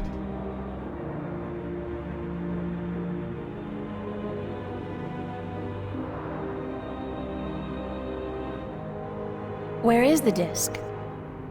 The disc was left in the care of the Sentinel 10,000 years ago. In the beginning, it was kept in the open, displayed for all to see. But not anymore. Not since thieves tried to make away with it. They will know where it is. Ask Tobias, Vestrum Tobias.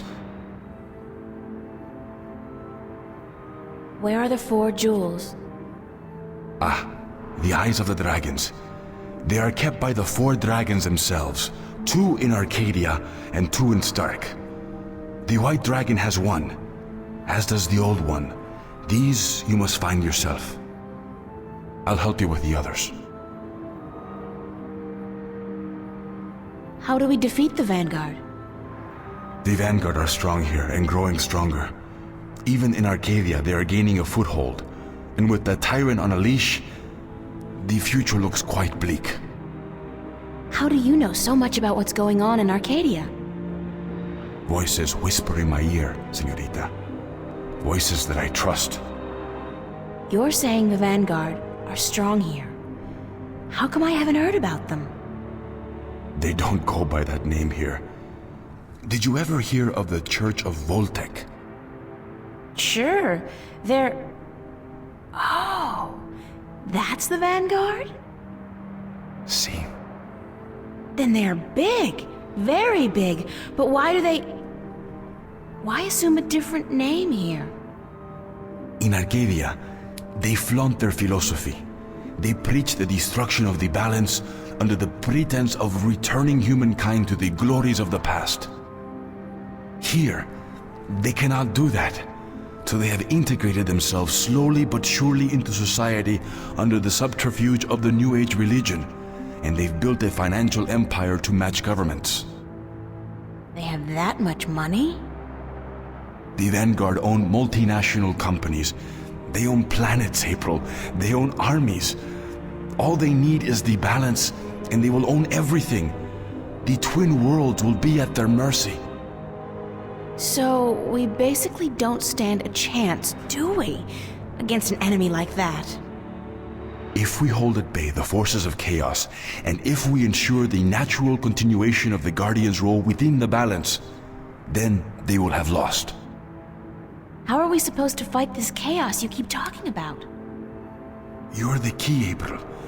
You have the power to shift, yes, but there's more to you than that. You are a child of the balance, and no, that will have to wait. By just being alive, you counter chaos. Without you, last night might have turned out much worse. That tiny breach might have been permanent. I didn't do anything. Then imagine the power you wield when you really do something. Trust me on this, amiga. It's instinctive to you to fight chaos. You see it so clearly, and you will know what to do. You are most needed in Arcadia, where chaos is a part of reality. The tidal wave will hit there first, and unless it's subdued before it hits Stark full force, we'll never stand a chance. So you will have to travel to Arcadia after we are done here. Okay, so that's it? Kick some Vanguard ass, find the Guardian, locate the entrance to his realm, and a 10,000-year-old disc and 4 Dragon Eye jewels? And oh, April, make sure you do battle with the physical manifestations of chaos along the way, because hey, that's your destiny. It's impossible, Cortez. I can't do these things. I'm 18, I'm an artist. No, not even that, I'm nobody. You can't place all these responsibilities on my shoulders. I can't carry that much. I will help you, April. Others too, you're not alone. Well, I feel very alone, and I can't even tell anybody about this. Yeah, hi, how are you? I'm the Chosen One. Can you help me save the world from evil and chaos? There is no Chosen One, April. There are only those who would and those who wouldn't. You have a choice between the two. You said I had powers, that I wasn't like everybody else. True, but you still have a choice. Prophecies can never unravel the will of a single human. You are one of many possible paths, but unfortunately, most of the alternative paths have been blocked by circumstances beyond our control. The world does depend on you, but you have not been chosen. You choose for yourself what you are and what you will be. What happens if I choose no way? I am not a fortune teller, nor am I a Vinar. What will happen? Something else? That's all I can tell you. Something else. But I'm sure it won't be anything good. Not unless you agree to help. But I can't do it. I'm not who you think I am. I'm not your savior. I don't have any magic powers. I'm just this girl. I'm just me. The choice is yours, April. As always, the choice is yours. It's not much of a choice, is it? For what it's worth? Perhaps not. Still, you need to come to the decision on your own. Then the choice will have to be, yes, let's save the world. Where do we start? Here, in Newport. We must find out about the Vanguard. Their headquarters are in this city, but where? Do they have the Guardian under lock and key? What are their weaknesses? Once we've done that, you must travel to Arcadia. I cannot go there, and besides, I have things to take care of here. Right. Except, where the hell do I go to find out about the Vanguard? The library? The net? Valuable information is hard to find. Remember the painting I showed you yesterday? Sure. The artist, a boy named Warren. I told you about him, yes? Warren is involved in a lot of activities that aren't exactly legal. He has connections. He can point us in the right direction. All right, okay. Where do I find him? My friend, Father Raul at the Hope Street Cathedral, he's had some contact with the boy lately. Ask him. Wait, did you say Hope Street? Yes. As in the most dangerous neighborhood in Newport? Is it? I don't usually follow the civic affairs of the city. I remember Hope Street when they first built it. A clean neighborhood.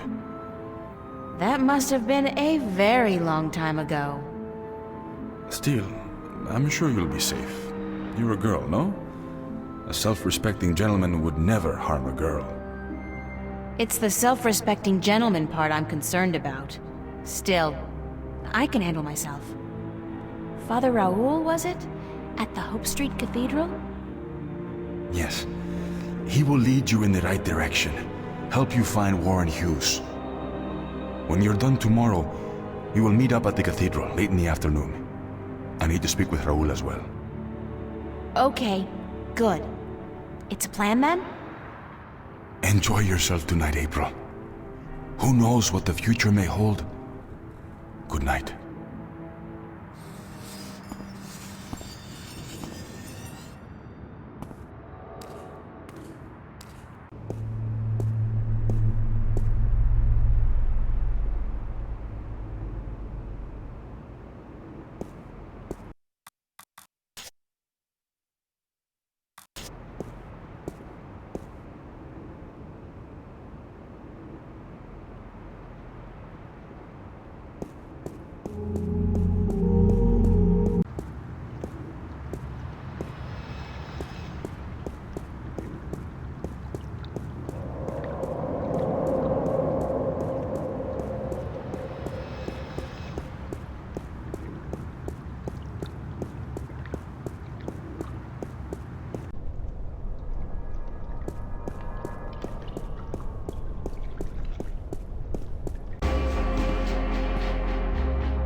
Pulling long hours today, Charlie? Unfortunately, yeah. Are you staying for the show tonight? What show? You don't know who's playing? I've had a few other things on my mind these past few days, Charlie. Sorry. Anybody good? Anybody good? Are you kidding? Roy and Dale's playing. It's the first gig on their new tour. Sort of returning to their roots before they do the big venues. Tonight? Great, that's perfect. Especially tonight. I need some serious unwinding. Yeah? What's up?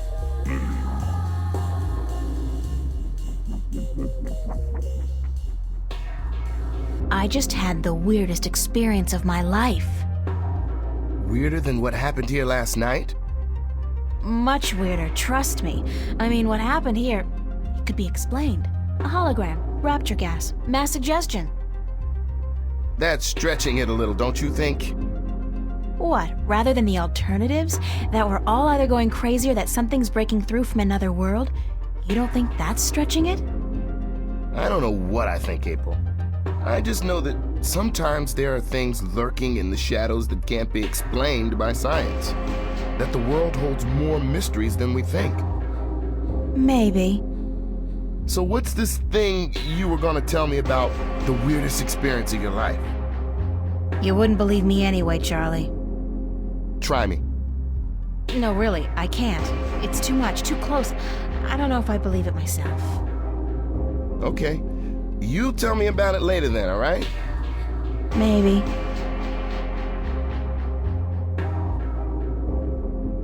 Is Emma around? Haven't seen her. She knows about the show, so she'll be here. When does the concert start? In less than an hour. I expect the place to be crowded soon, so you should find yourself a spot to sit down. Thanks, Charlie. No problem. Later.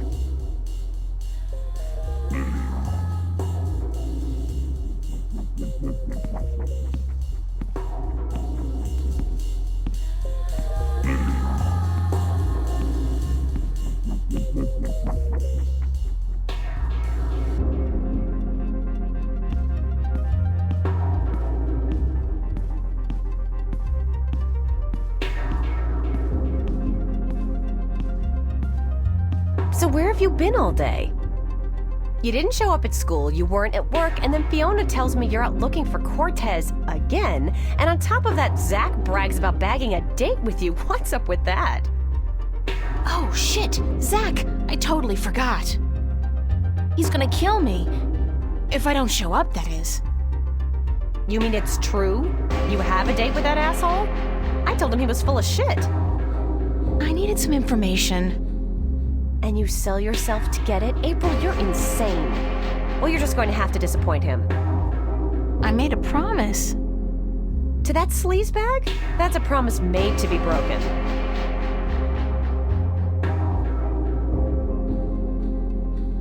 You're right. I'm staying here. Good girl. Now, there are a couple guys you should keep an eye open for tonight. Me? I have a boyfriend. You need a boyfriend. You need a boyfriend because I have one and I need somebody to compare boyfriends with. It's not your choice to make, girl. It's just the natural order of things. I thought we were here to listen to the band. Sure, from the back, so we can scope out guys' asses.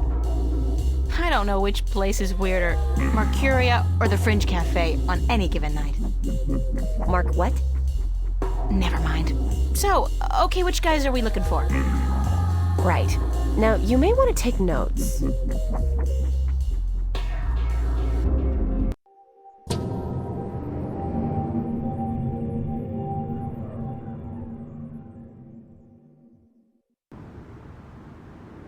Oh, God. Headache. I didn't really have that much to drink, did I? No. But I did travel through a shift into a parallel universe, which would explain this weird compulsion to curl up into a fetal position and go back to sleep. Not that I'm particularly looking forward to it, but I guess I have to go find that Warren guy Cortez told me about down on Hope Street. And hey, like that's not enough. I have to avoid bumping into Zach today. He's probably royally pissed that I stood him up, and Zach's very good at being pissed.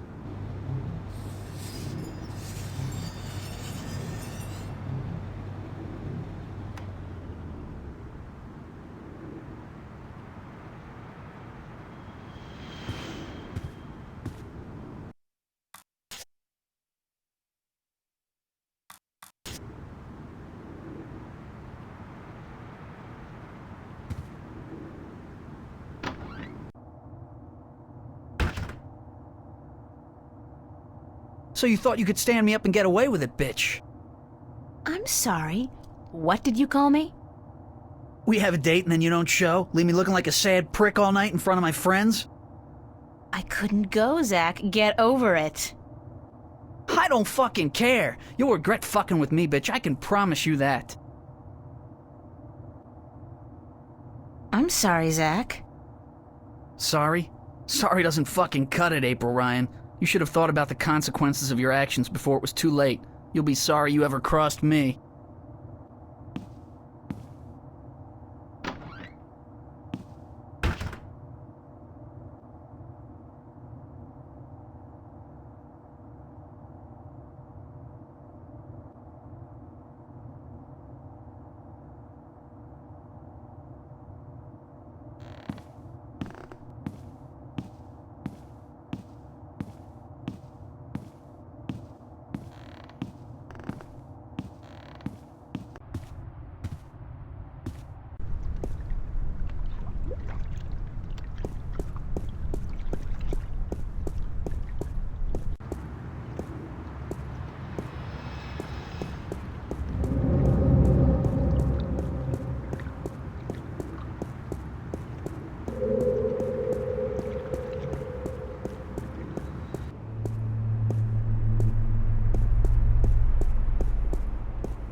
Good morning.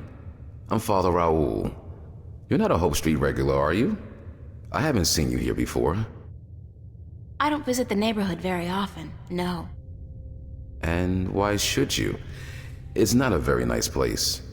This cathedral is all there's left of the hope in Hope Street. I'm sorry to hear that, Father. So am I. But we cope. We cope. How may I be of assistance? Do you know a boy named Warren Hughes? As a matter of fact, I do. The Hugheses were regulars before they traveled to the colonies. Poor Warren was left an orphan by his family.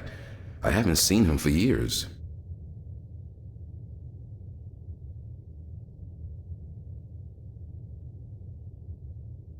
Where does Warren live? I'm not sure he lives anywhere, but he does belong to a Hope Street gang, the Razorblades, I believe. They seem to congregate just down the street in Building 87. Be careful, though.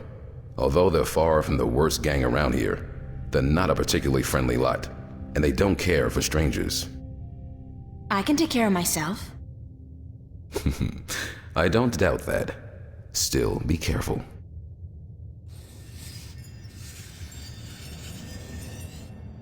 Where did you say I could find Warren Hughes?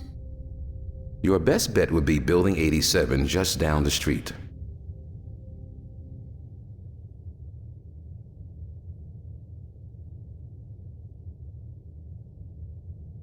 Where did you say I could find Warren Hughes? Your best bet would be Building 87, just down the street. Do people still go to church? Yes, some do. Some do.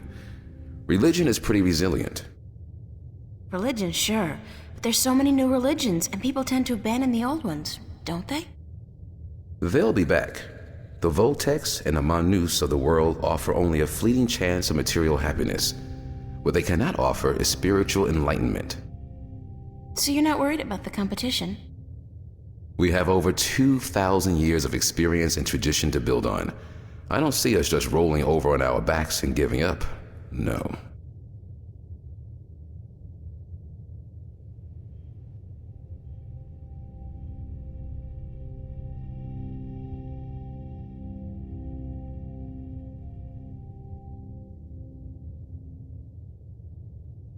Thank you, Father. Please come by again if you're ever in the neighborhood.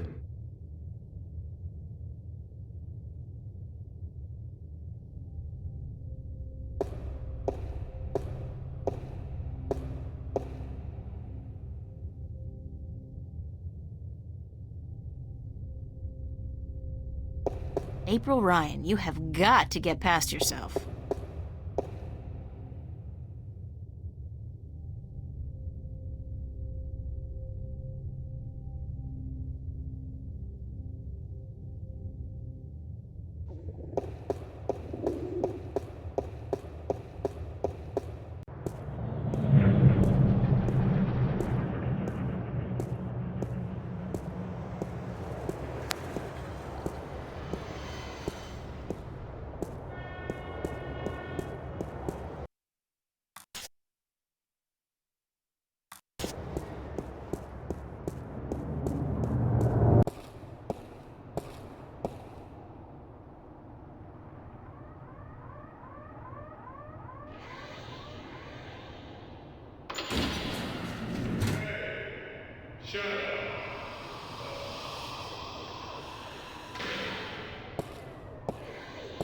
Can I talk to you for a minute?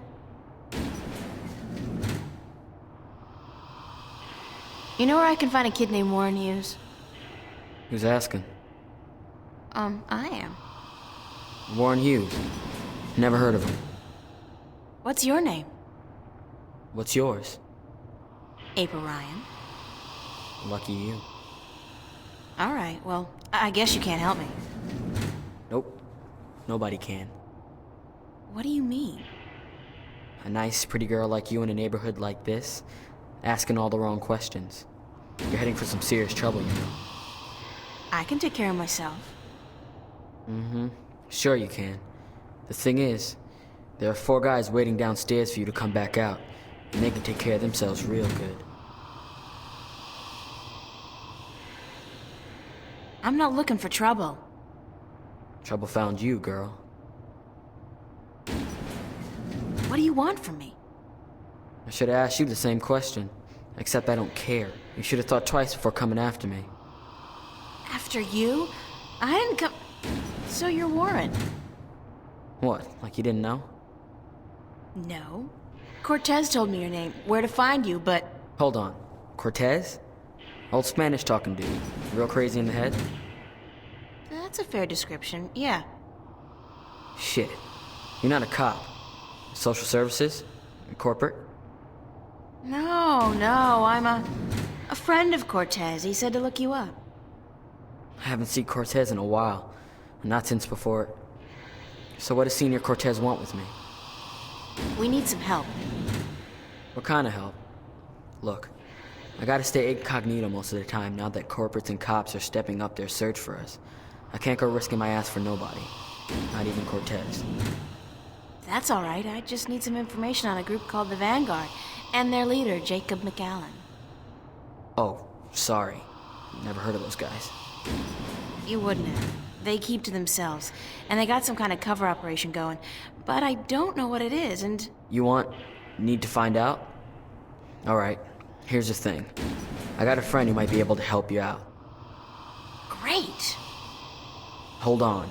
Before I use up my favors with him, I need you to do me a favor in return.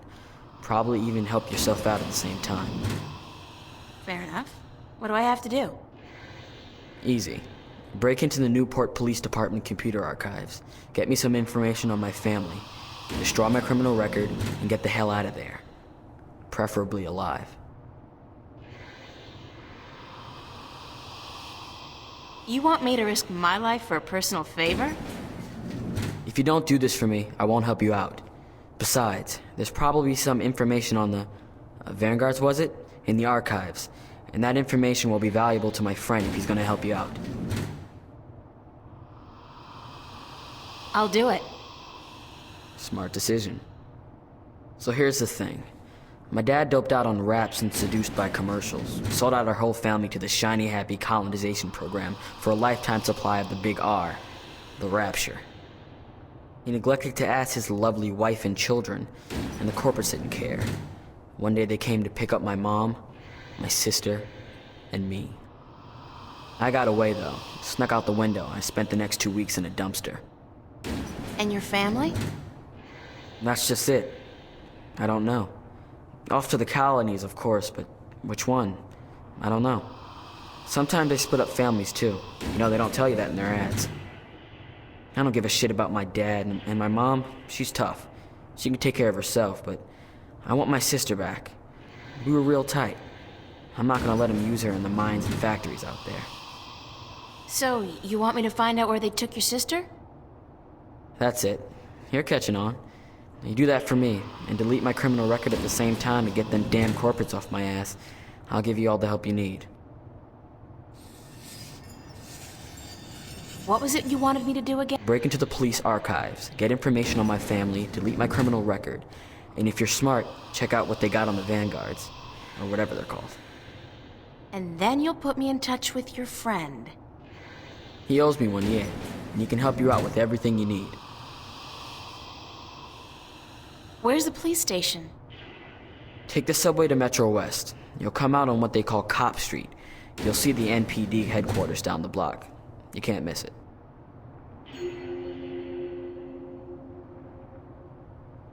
I'd better get going. Be cool, eh?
It's your garden variety robotic roadblock.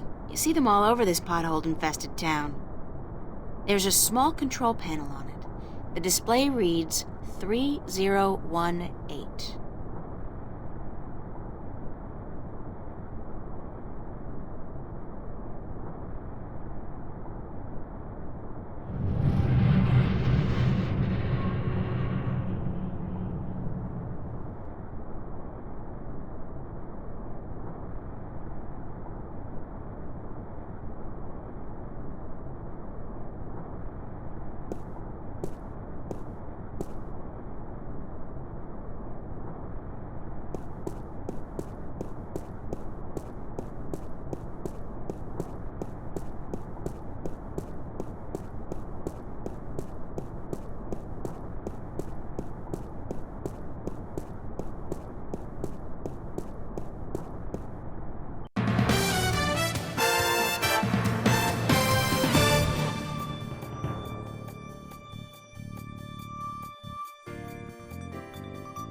This is Lucinda Carlisle reporting live from just outside the Metro Precinct Police Station, and I bring you today a senseless and tragic display of technology gone wrong. In the carnage you see behind me, medical drones are digging through the rubble of a crashed shuttle for the remains of over 100 people who lost their lives today in an accident that could and should have been prevented. Only hours ago, a brave New World Airlines shuttle carrying starry-eyed colonists to the Metro Tower experienced an engine failure and came roaring down on this street without warning, crushing 3 cars and burying 9 innocent pedestrians and 2 would-be carjackers. The cause of this human tragedy? As of yet, there is no official report. We can only speculate, and speculate we will. Was the pilot drunk? Was he hopped up on Amethyst? Was someone aboard carrying a bomb? Did the manufacturers of the shuttle, Monster Limited, skimp on a part and import it from a bootleg factory in Germany? The truth could be any or all of the above. But whoever is responsible, and whatever the punishment, it won't bring any of those bloodied, mangled corpses to life. It won't bring Teresa Roseman, mother of 3, back to her husband, Marty. That loss is forever, and a huge cash settlement can only ease the pain. It can never remove it altogether. Only expensive brain surgery or personality modification through proprietary drugs can do that. The exact death count is still under wraps, and work will continue throughout the day to identify the thousands of body parts that are being picked one by one from the twisted wreckage of BNWA Shuttle 709. What repercussions will this accident have on our city? Probably none. You fly a shuttle, you take your chances. This is Lucinda Carlisle, reporting live for the Metro Channel Action News. Back to you, Lisa and Dan. Are we clear? How did I do? Uh-huh. And what are the ratings? 5 million? That's it? 5 million? Jesus, we've lost out to reruns of Gillian's Island? What the fuck, Gregory? Why the hell did you... Yeah. Don't give me any of that shit. You were the one who said this would broaden my audience. I should have stuck with the game shows. Jesus!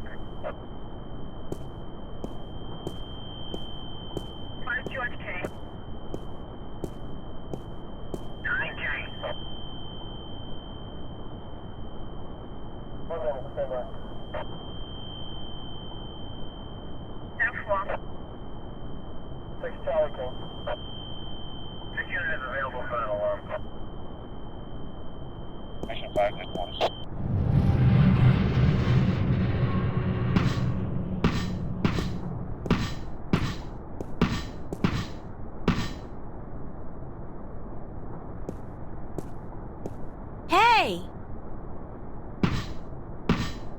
How do I get into the station?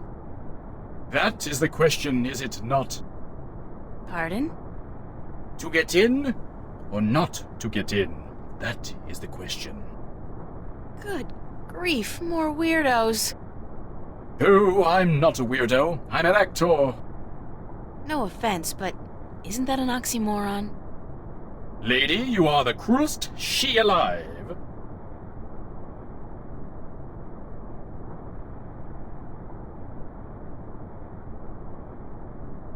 How do I get into the station? You don't. Not today. But I need to get in. What if there's been a crime? Good point. I guess you need to report it via one of the many kiosks installed throughout the city, or by contacting an officer of the law. Like yourself? I am but a humble servant of Her Majesty, and I'm actually assigned to Vice, so don't bother.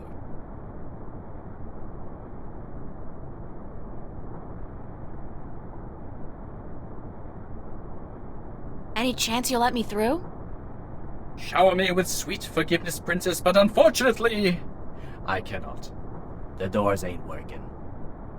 The doors aren't working? They're not. Good Lord, I must report this immediately, after I'm done with my policing exercise.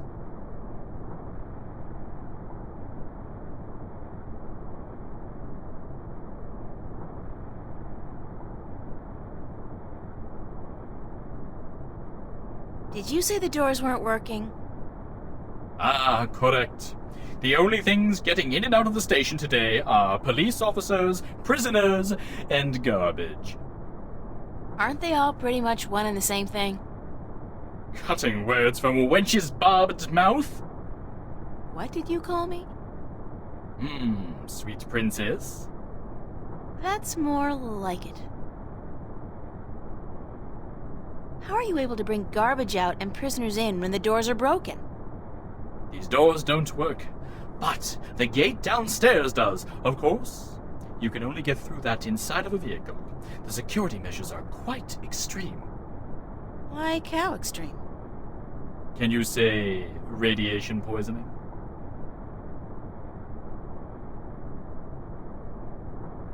How are you able to bring garbage out and prisoners in when the doors are broken? These doors don't work. Like how extreme? Can you say... How are you able to... These doors... Can you say... Why were you parading back and forth like that? I am practicing the fine art of policing. It doesn't look like policing. It looks like acting. Bollocks! And I thought I was making progress. Maybe if you tried being a little less... rigid?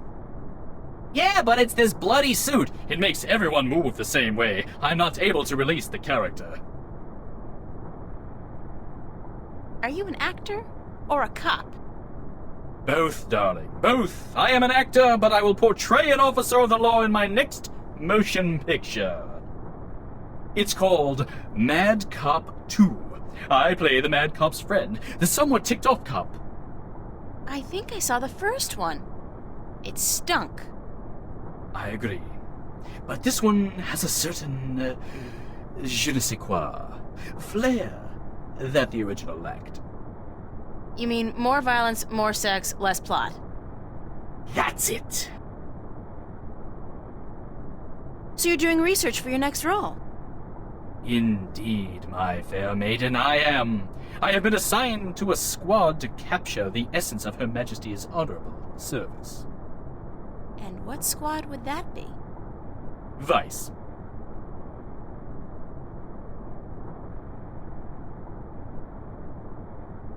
Thanks, and good luck. Parting is such sweet sorrow.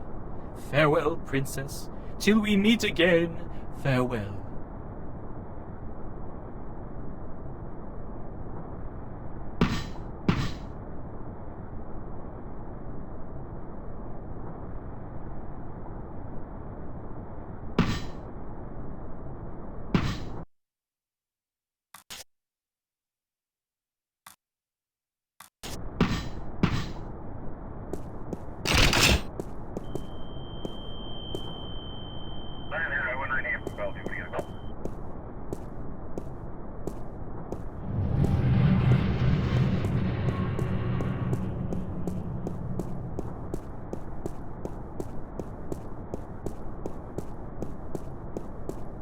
It says Calavera Crossing MCW, and the street ID number is 0092.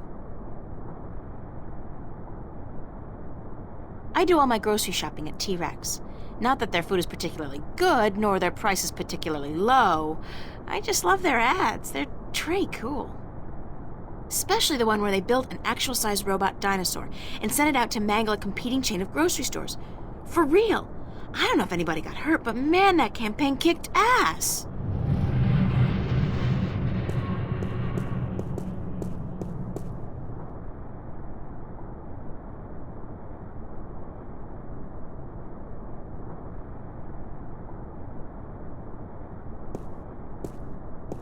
It's a garbage container, and it's mostly empty, save for a couple of sticky old newspapers and bottles. This is so gross. And me in my favorite shirt. Hey, is that a fur mitten? Oh, no, it's a dead rat. I'm gonna check out that other mitten in the corner. I think it just moved. How utterly pointless is this? And I'm starting to reek a little of odor crap, too.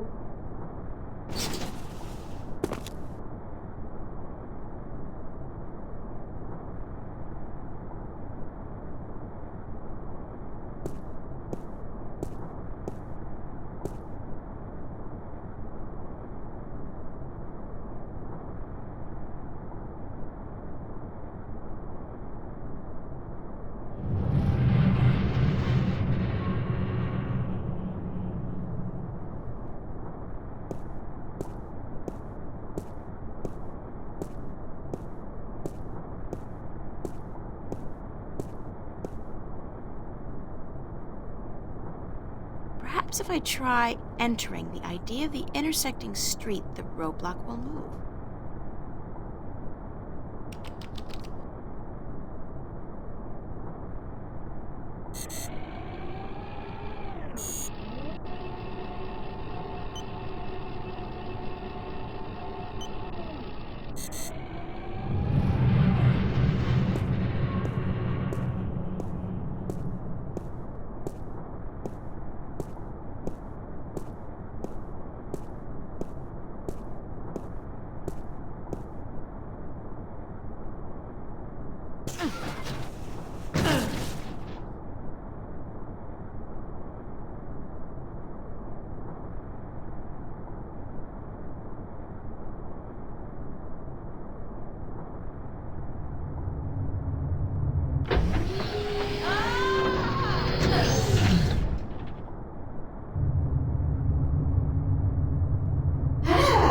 Keep it close to yourself.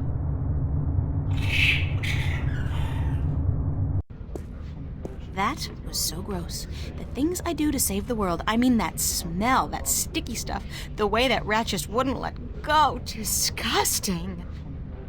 Not to mention the fact that I really, truly stink. I don't think this is ever coming off. I'm gonna stink like fish heads and moldy pizza for the rest of my sorry life.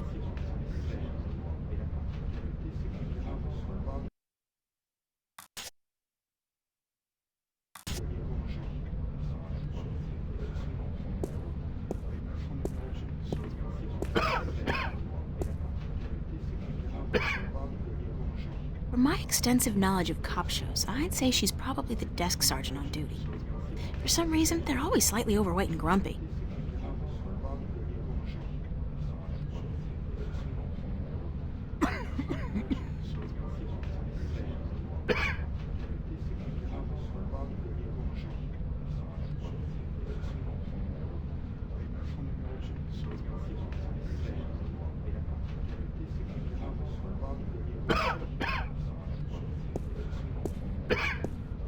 Excuse me, ma'am. Yeah, what can I do for you? Where are the archives? The archives? You're not an officer of the law, are you?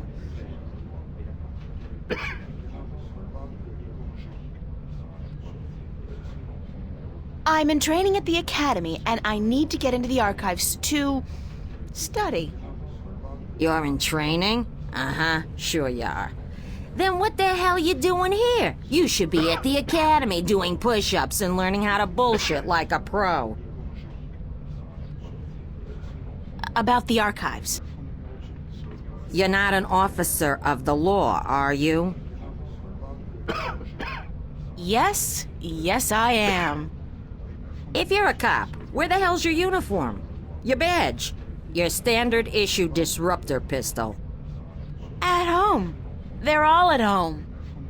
Then I suggest you get your cute little butt home and get your badge, your uniform, and your gun. Capiche? Now shoo, leave the grown-ups to do the grown-up work, okay? Thanks anyway.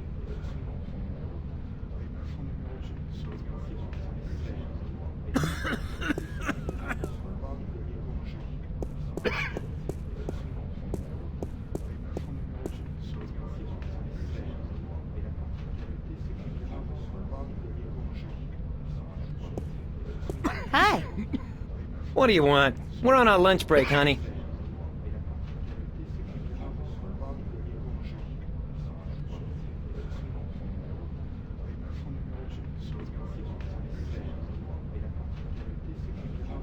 Excuse me, how do I smell? Smell? Are you coming on to me, honey? What? I don't know. Women don't usually come on to me, so I'm just checking. I wouldn't want to miss a come on. I asked you how I smelled. Yeah, right. Moldy pizza and... is that salmon? Smoked. Yeah. And a faint touch of rum? I had an accident with a bottle inside a garbage container. Happens to me all the time. You're not alone. In fact, there are meetings downtown every Wednesday night. I don't have a drinking problem. If you can't admit it to yourself, honey, you do. After all, who's the one reeking of rum? Not me, that's for sure. Not today, anyway. Enjoy your lunch break, guys. With the Sunday overtime we're getting? You betcha, honey.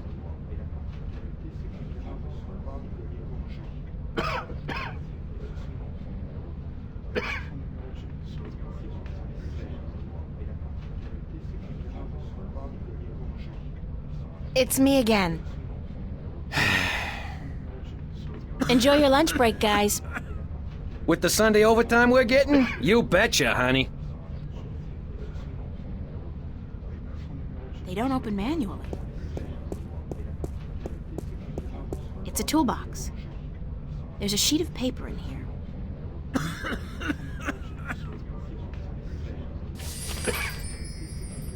It's some kind of requisition form or work order.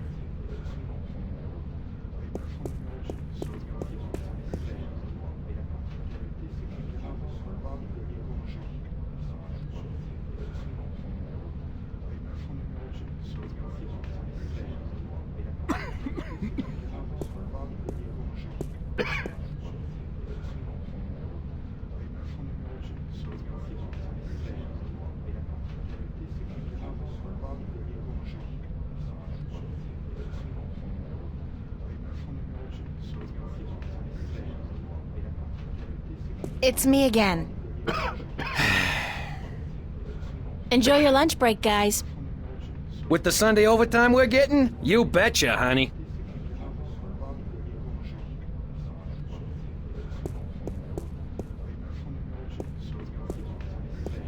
Excuse me, ma'am. You again, what do you want now? About the archives. You're not an officer of the law, are you? So what if I'm not? Then you can't go into the back, capiche? Cops only. Besides, half the doors in this building, including that one, are out of order. Nobody's going in, nobody's coming out. And until those overpaid, underworking service guys get off their butts and back to work, that's the way it's gonna stay. Thanks anyway. You can usually tell a crook by his eyes and his foul behavior.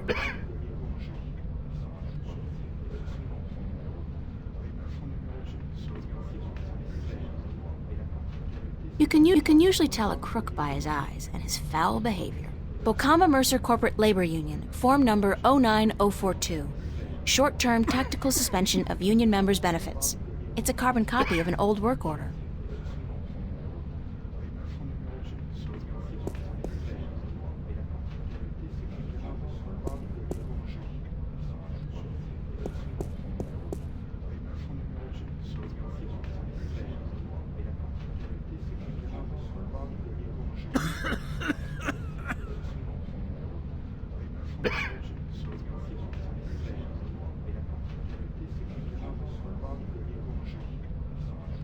Bocamba Mercer Corporate Labor Union, form number 09042. Short-term tactical suspension of union members' benefits. It's a carbon copy of an old work order. Hiya! Huh? You an angel from heaven come to take me away? No point talking to old Georgie there. Ever since he overdosed on raptures, he ain't been right in the head. I don't ever let him hold the hammer no more either, I'll tell you that. It's a, portly fellow, wearing red coveralls. I think he's a repairman. It's me again.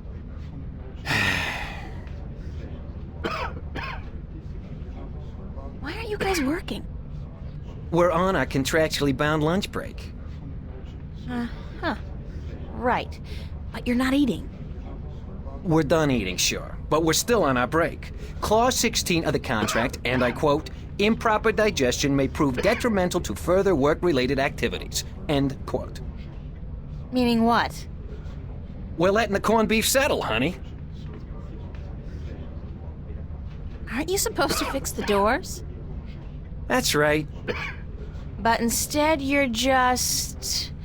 sitting here. That's right. And you're not planning on getting back to work anytime soon? That's right. And you're not bothered by this? That's right. I could say anything at all. That's right. And you just answer... That's right. Well, how's that for productivity? Yeah, that's right.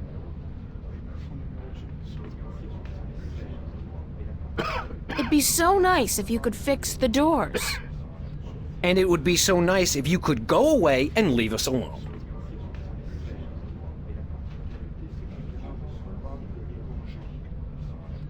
Is there anything I can do to make you go back to work?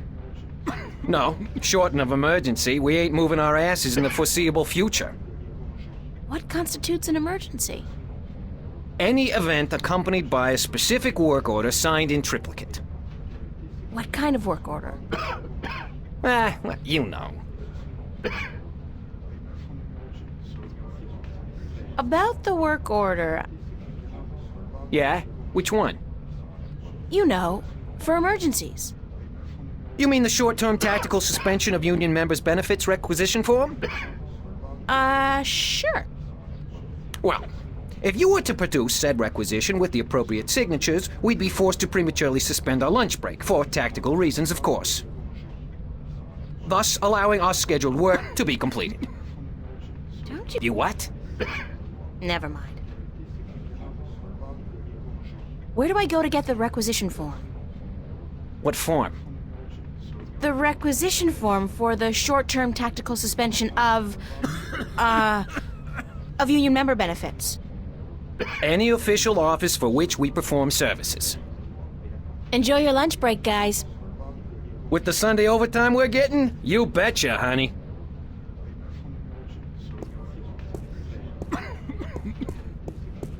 Excuse me, ma'am. You again, what do you want now? I need a requisition form number 09042. Short-term tactical suspension of union members' benefits.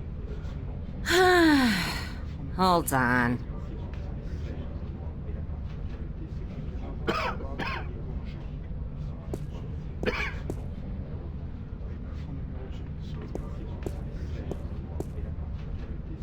Here you go, miss. Union requisition form number 09042.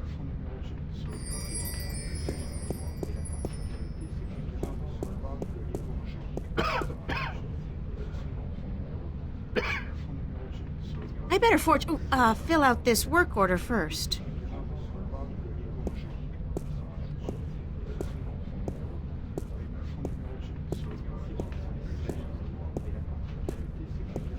Fix the damn doors. Sign the commish. There.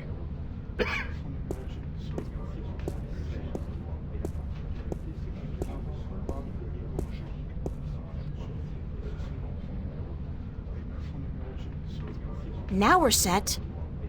What's this? Oh, just a jolly little requisition entitled Short-Term Technical Suspension of Union Members' Benefits. Say what? Lady, do you realize what you've just done? You've interrupted our lunch break. This is an official work order. Well, it can't be. Wait. 09042. This isn't 09042-A, is it? No, just plain old 09042-nothing. Ha-ha! This being Sunday and all, that petition is useless. On public holidays, you need the extension -A form. Addendum for public holidays. Us being on triple overtime and all. So, we're gonna stay here and enjoy our extended break. Thank you very much. Now go away.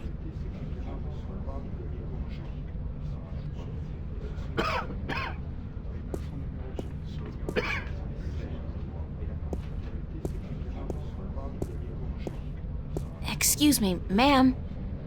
You again, what do you want now? I'm sorry, but I need the 09042-A requisition form addendum as well. The what? The 09042-A? Why the hell didn't you ask me for that one in the first place? Because I'm a cruel bitch and I love torturing you. In fact, I've made it my life's mission to haunt you forever and ever with requests for useless forms and documents. Hold on.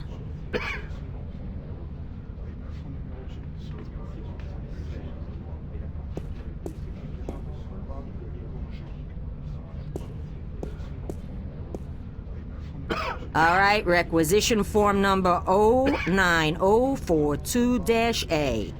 And that better be it.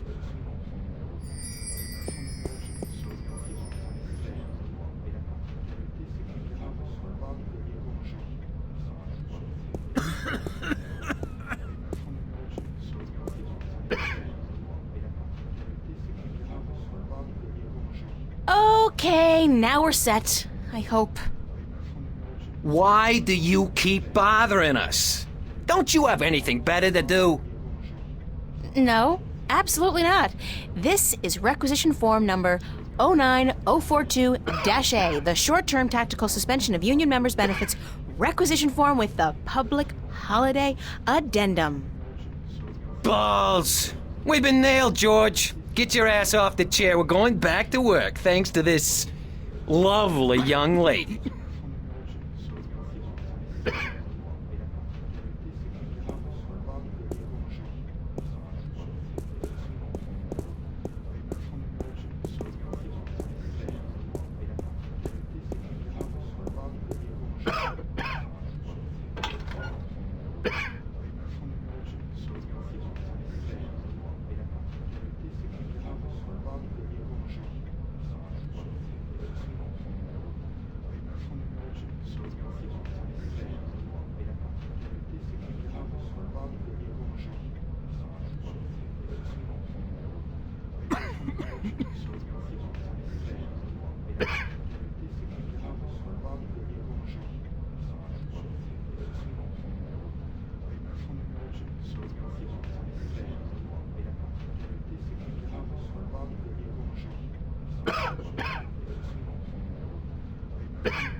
This phone, 099-12090.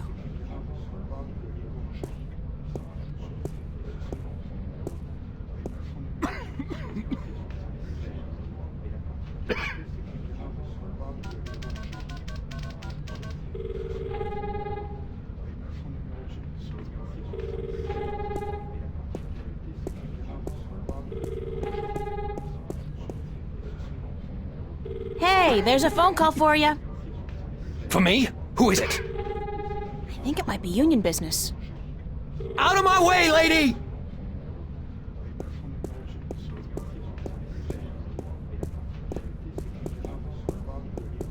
Good to see you up and about, George. Mister! The plane! The plane! I can't get to the wires while these guys are working on them. I need to create some kind of distraction. Get them away from the panel.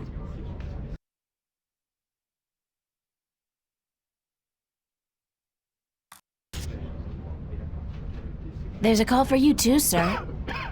Me? I get no calls ever. Except from my mommy. Is it my mommy? It could very well be your mommy. Oh. Thanks. It's a long shot, but if I try to cross these wires... Voila! I'm so good.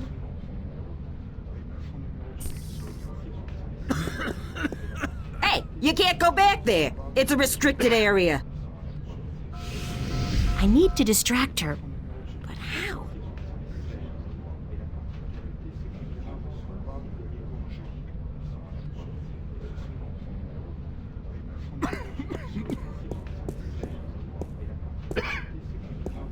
Let's see.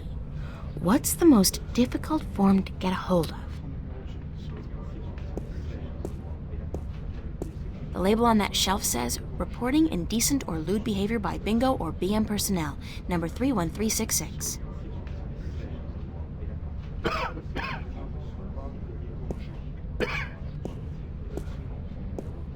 Excuse me, ma'am. You again, what do you want now? I'd like that form for complaining about lewd and indecent behavior, please. Number? 31366. Hold on.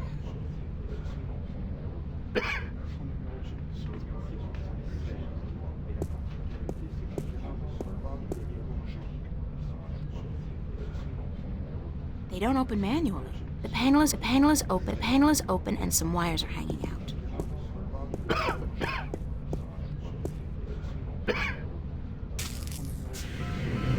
The label on that shelf says, reporting indecent or lewd behavior by bingo or BM personnel, number 31366.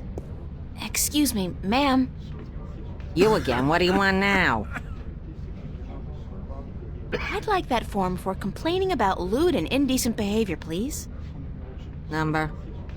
31. Hold on.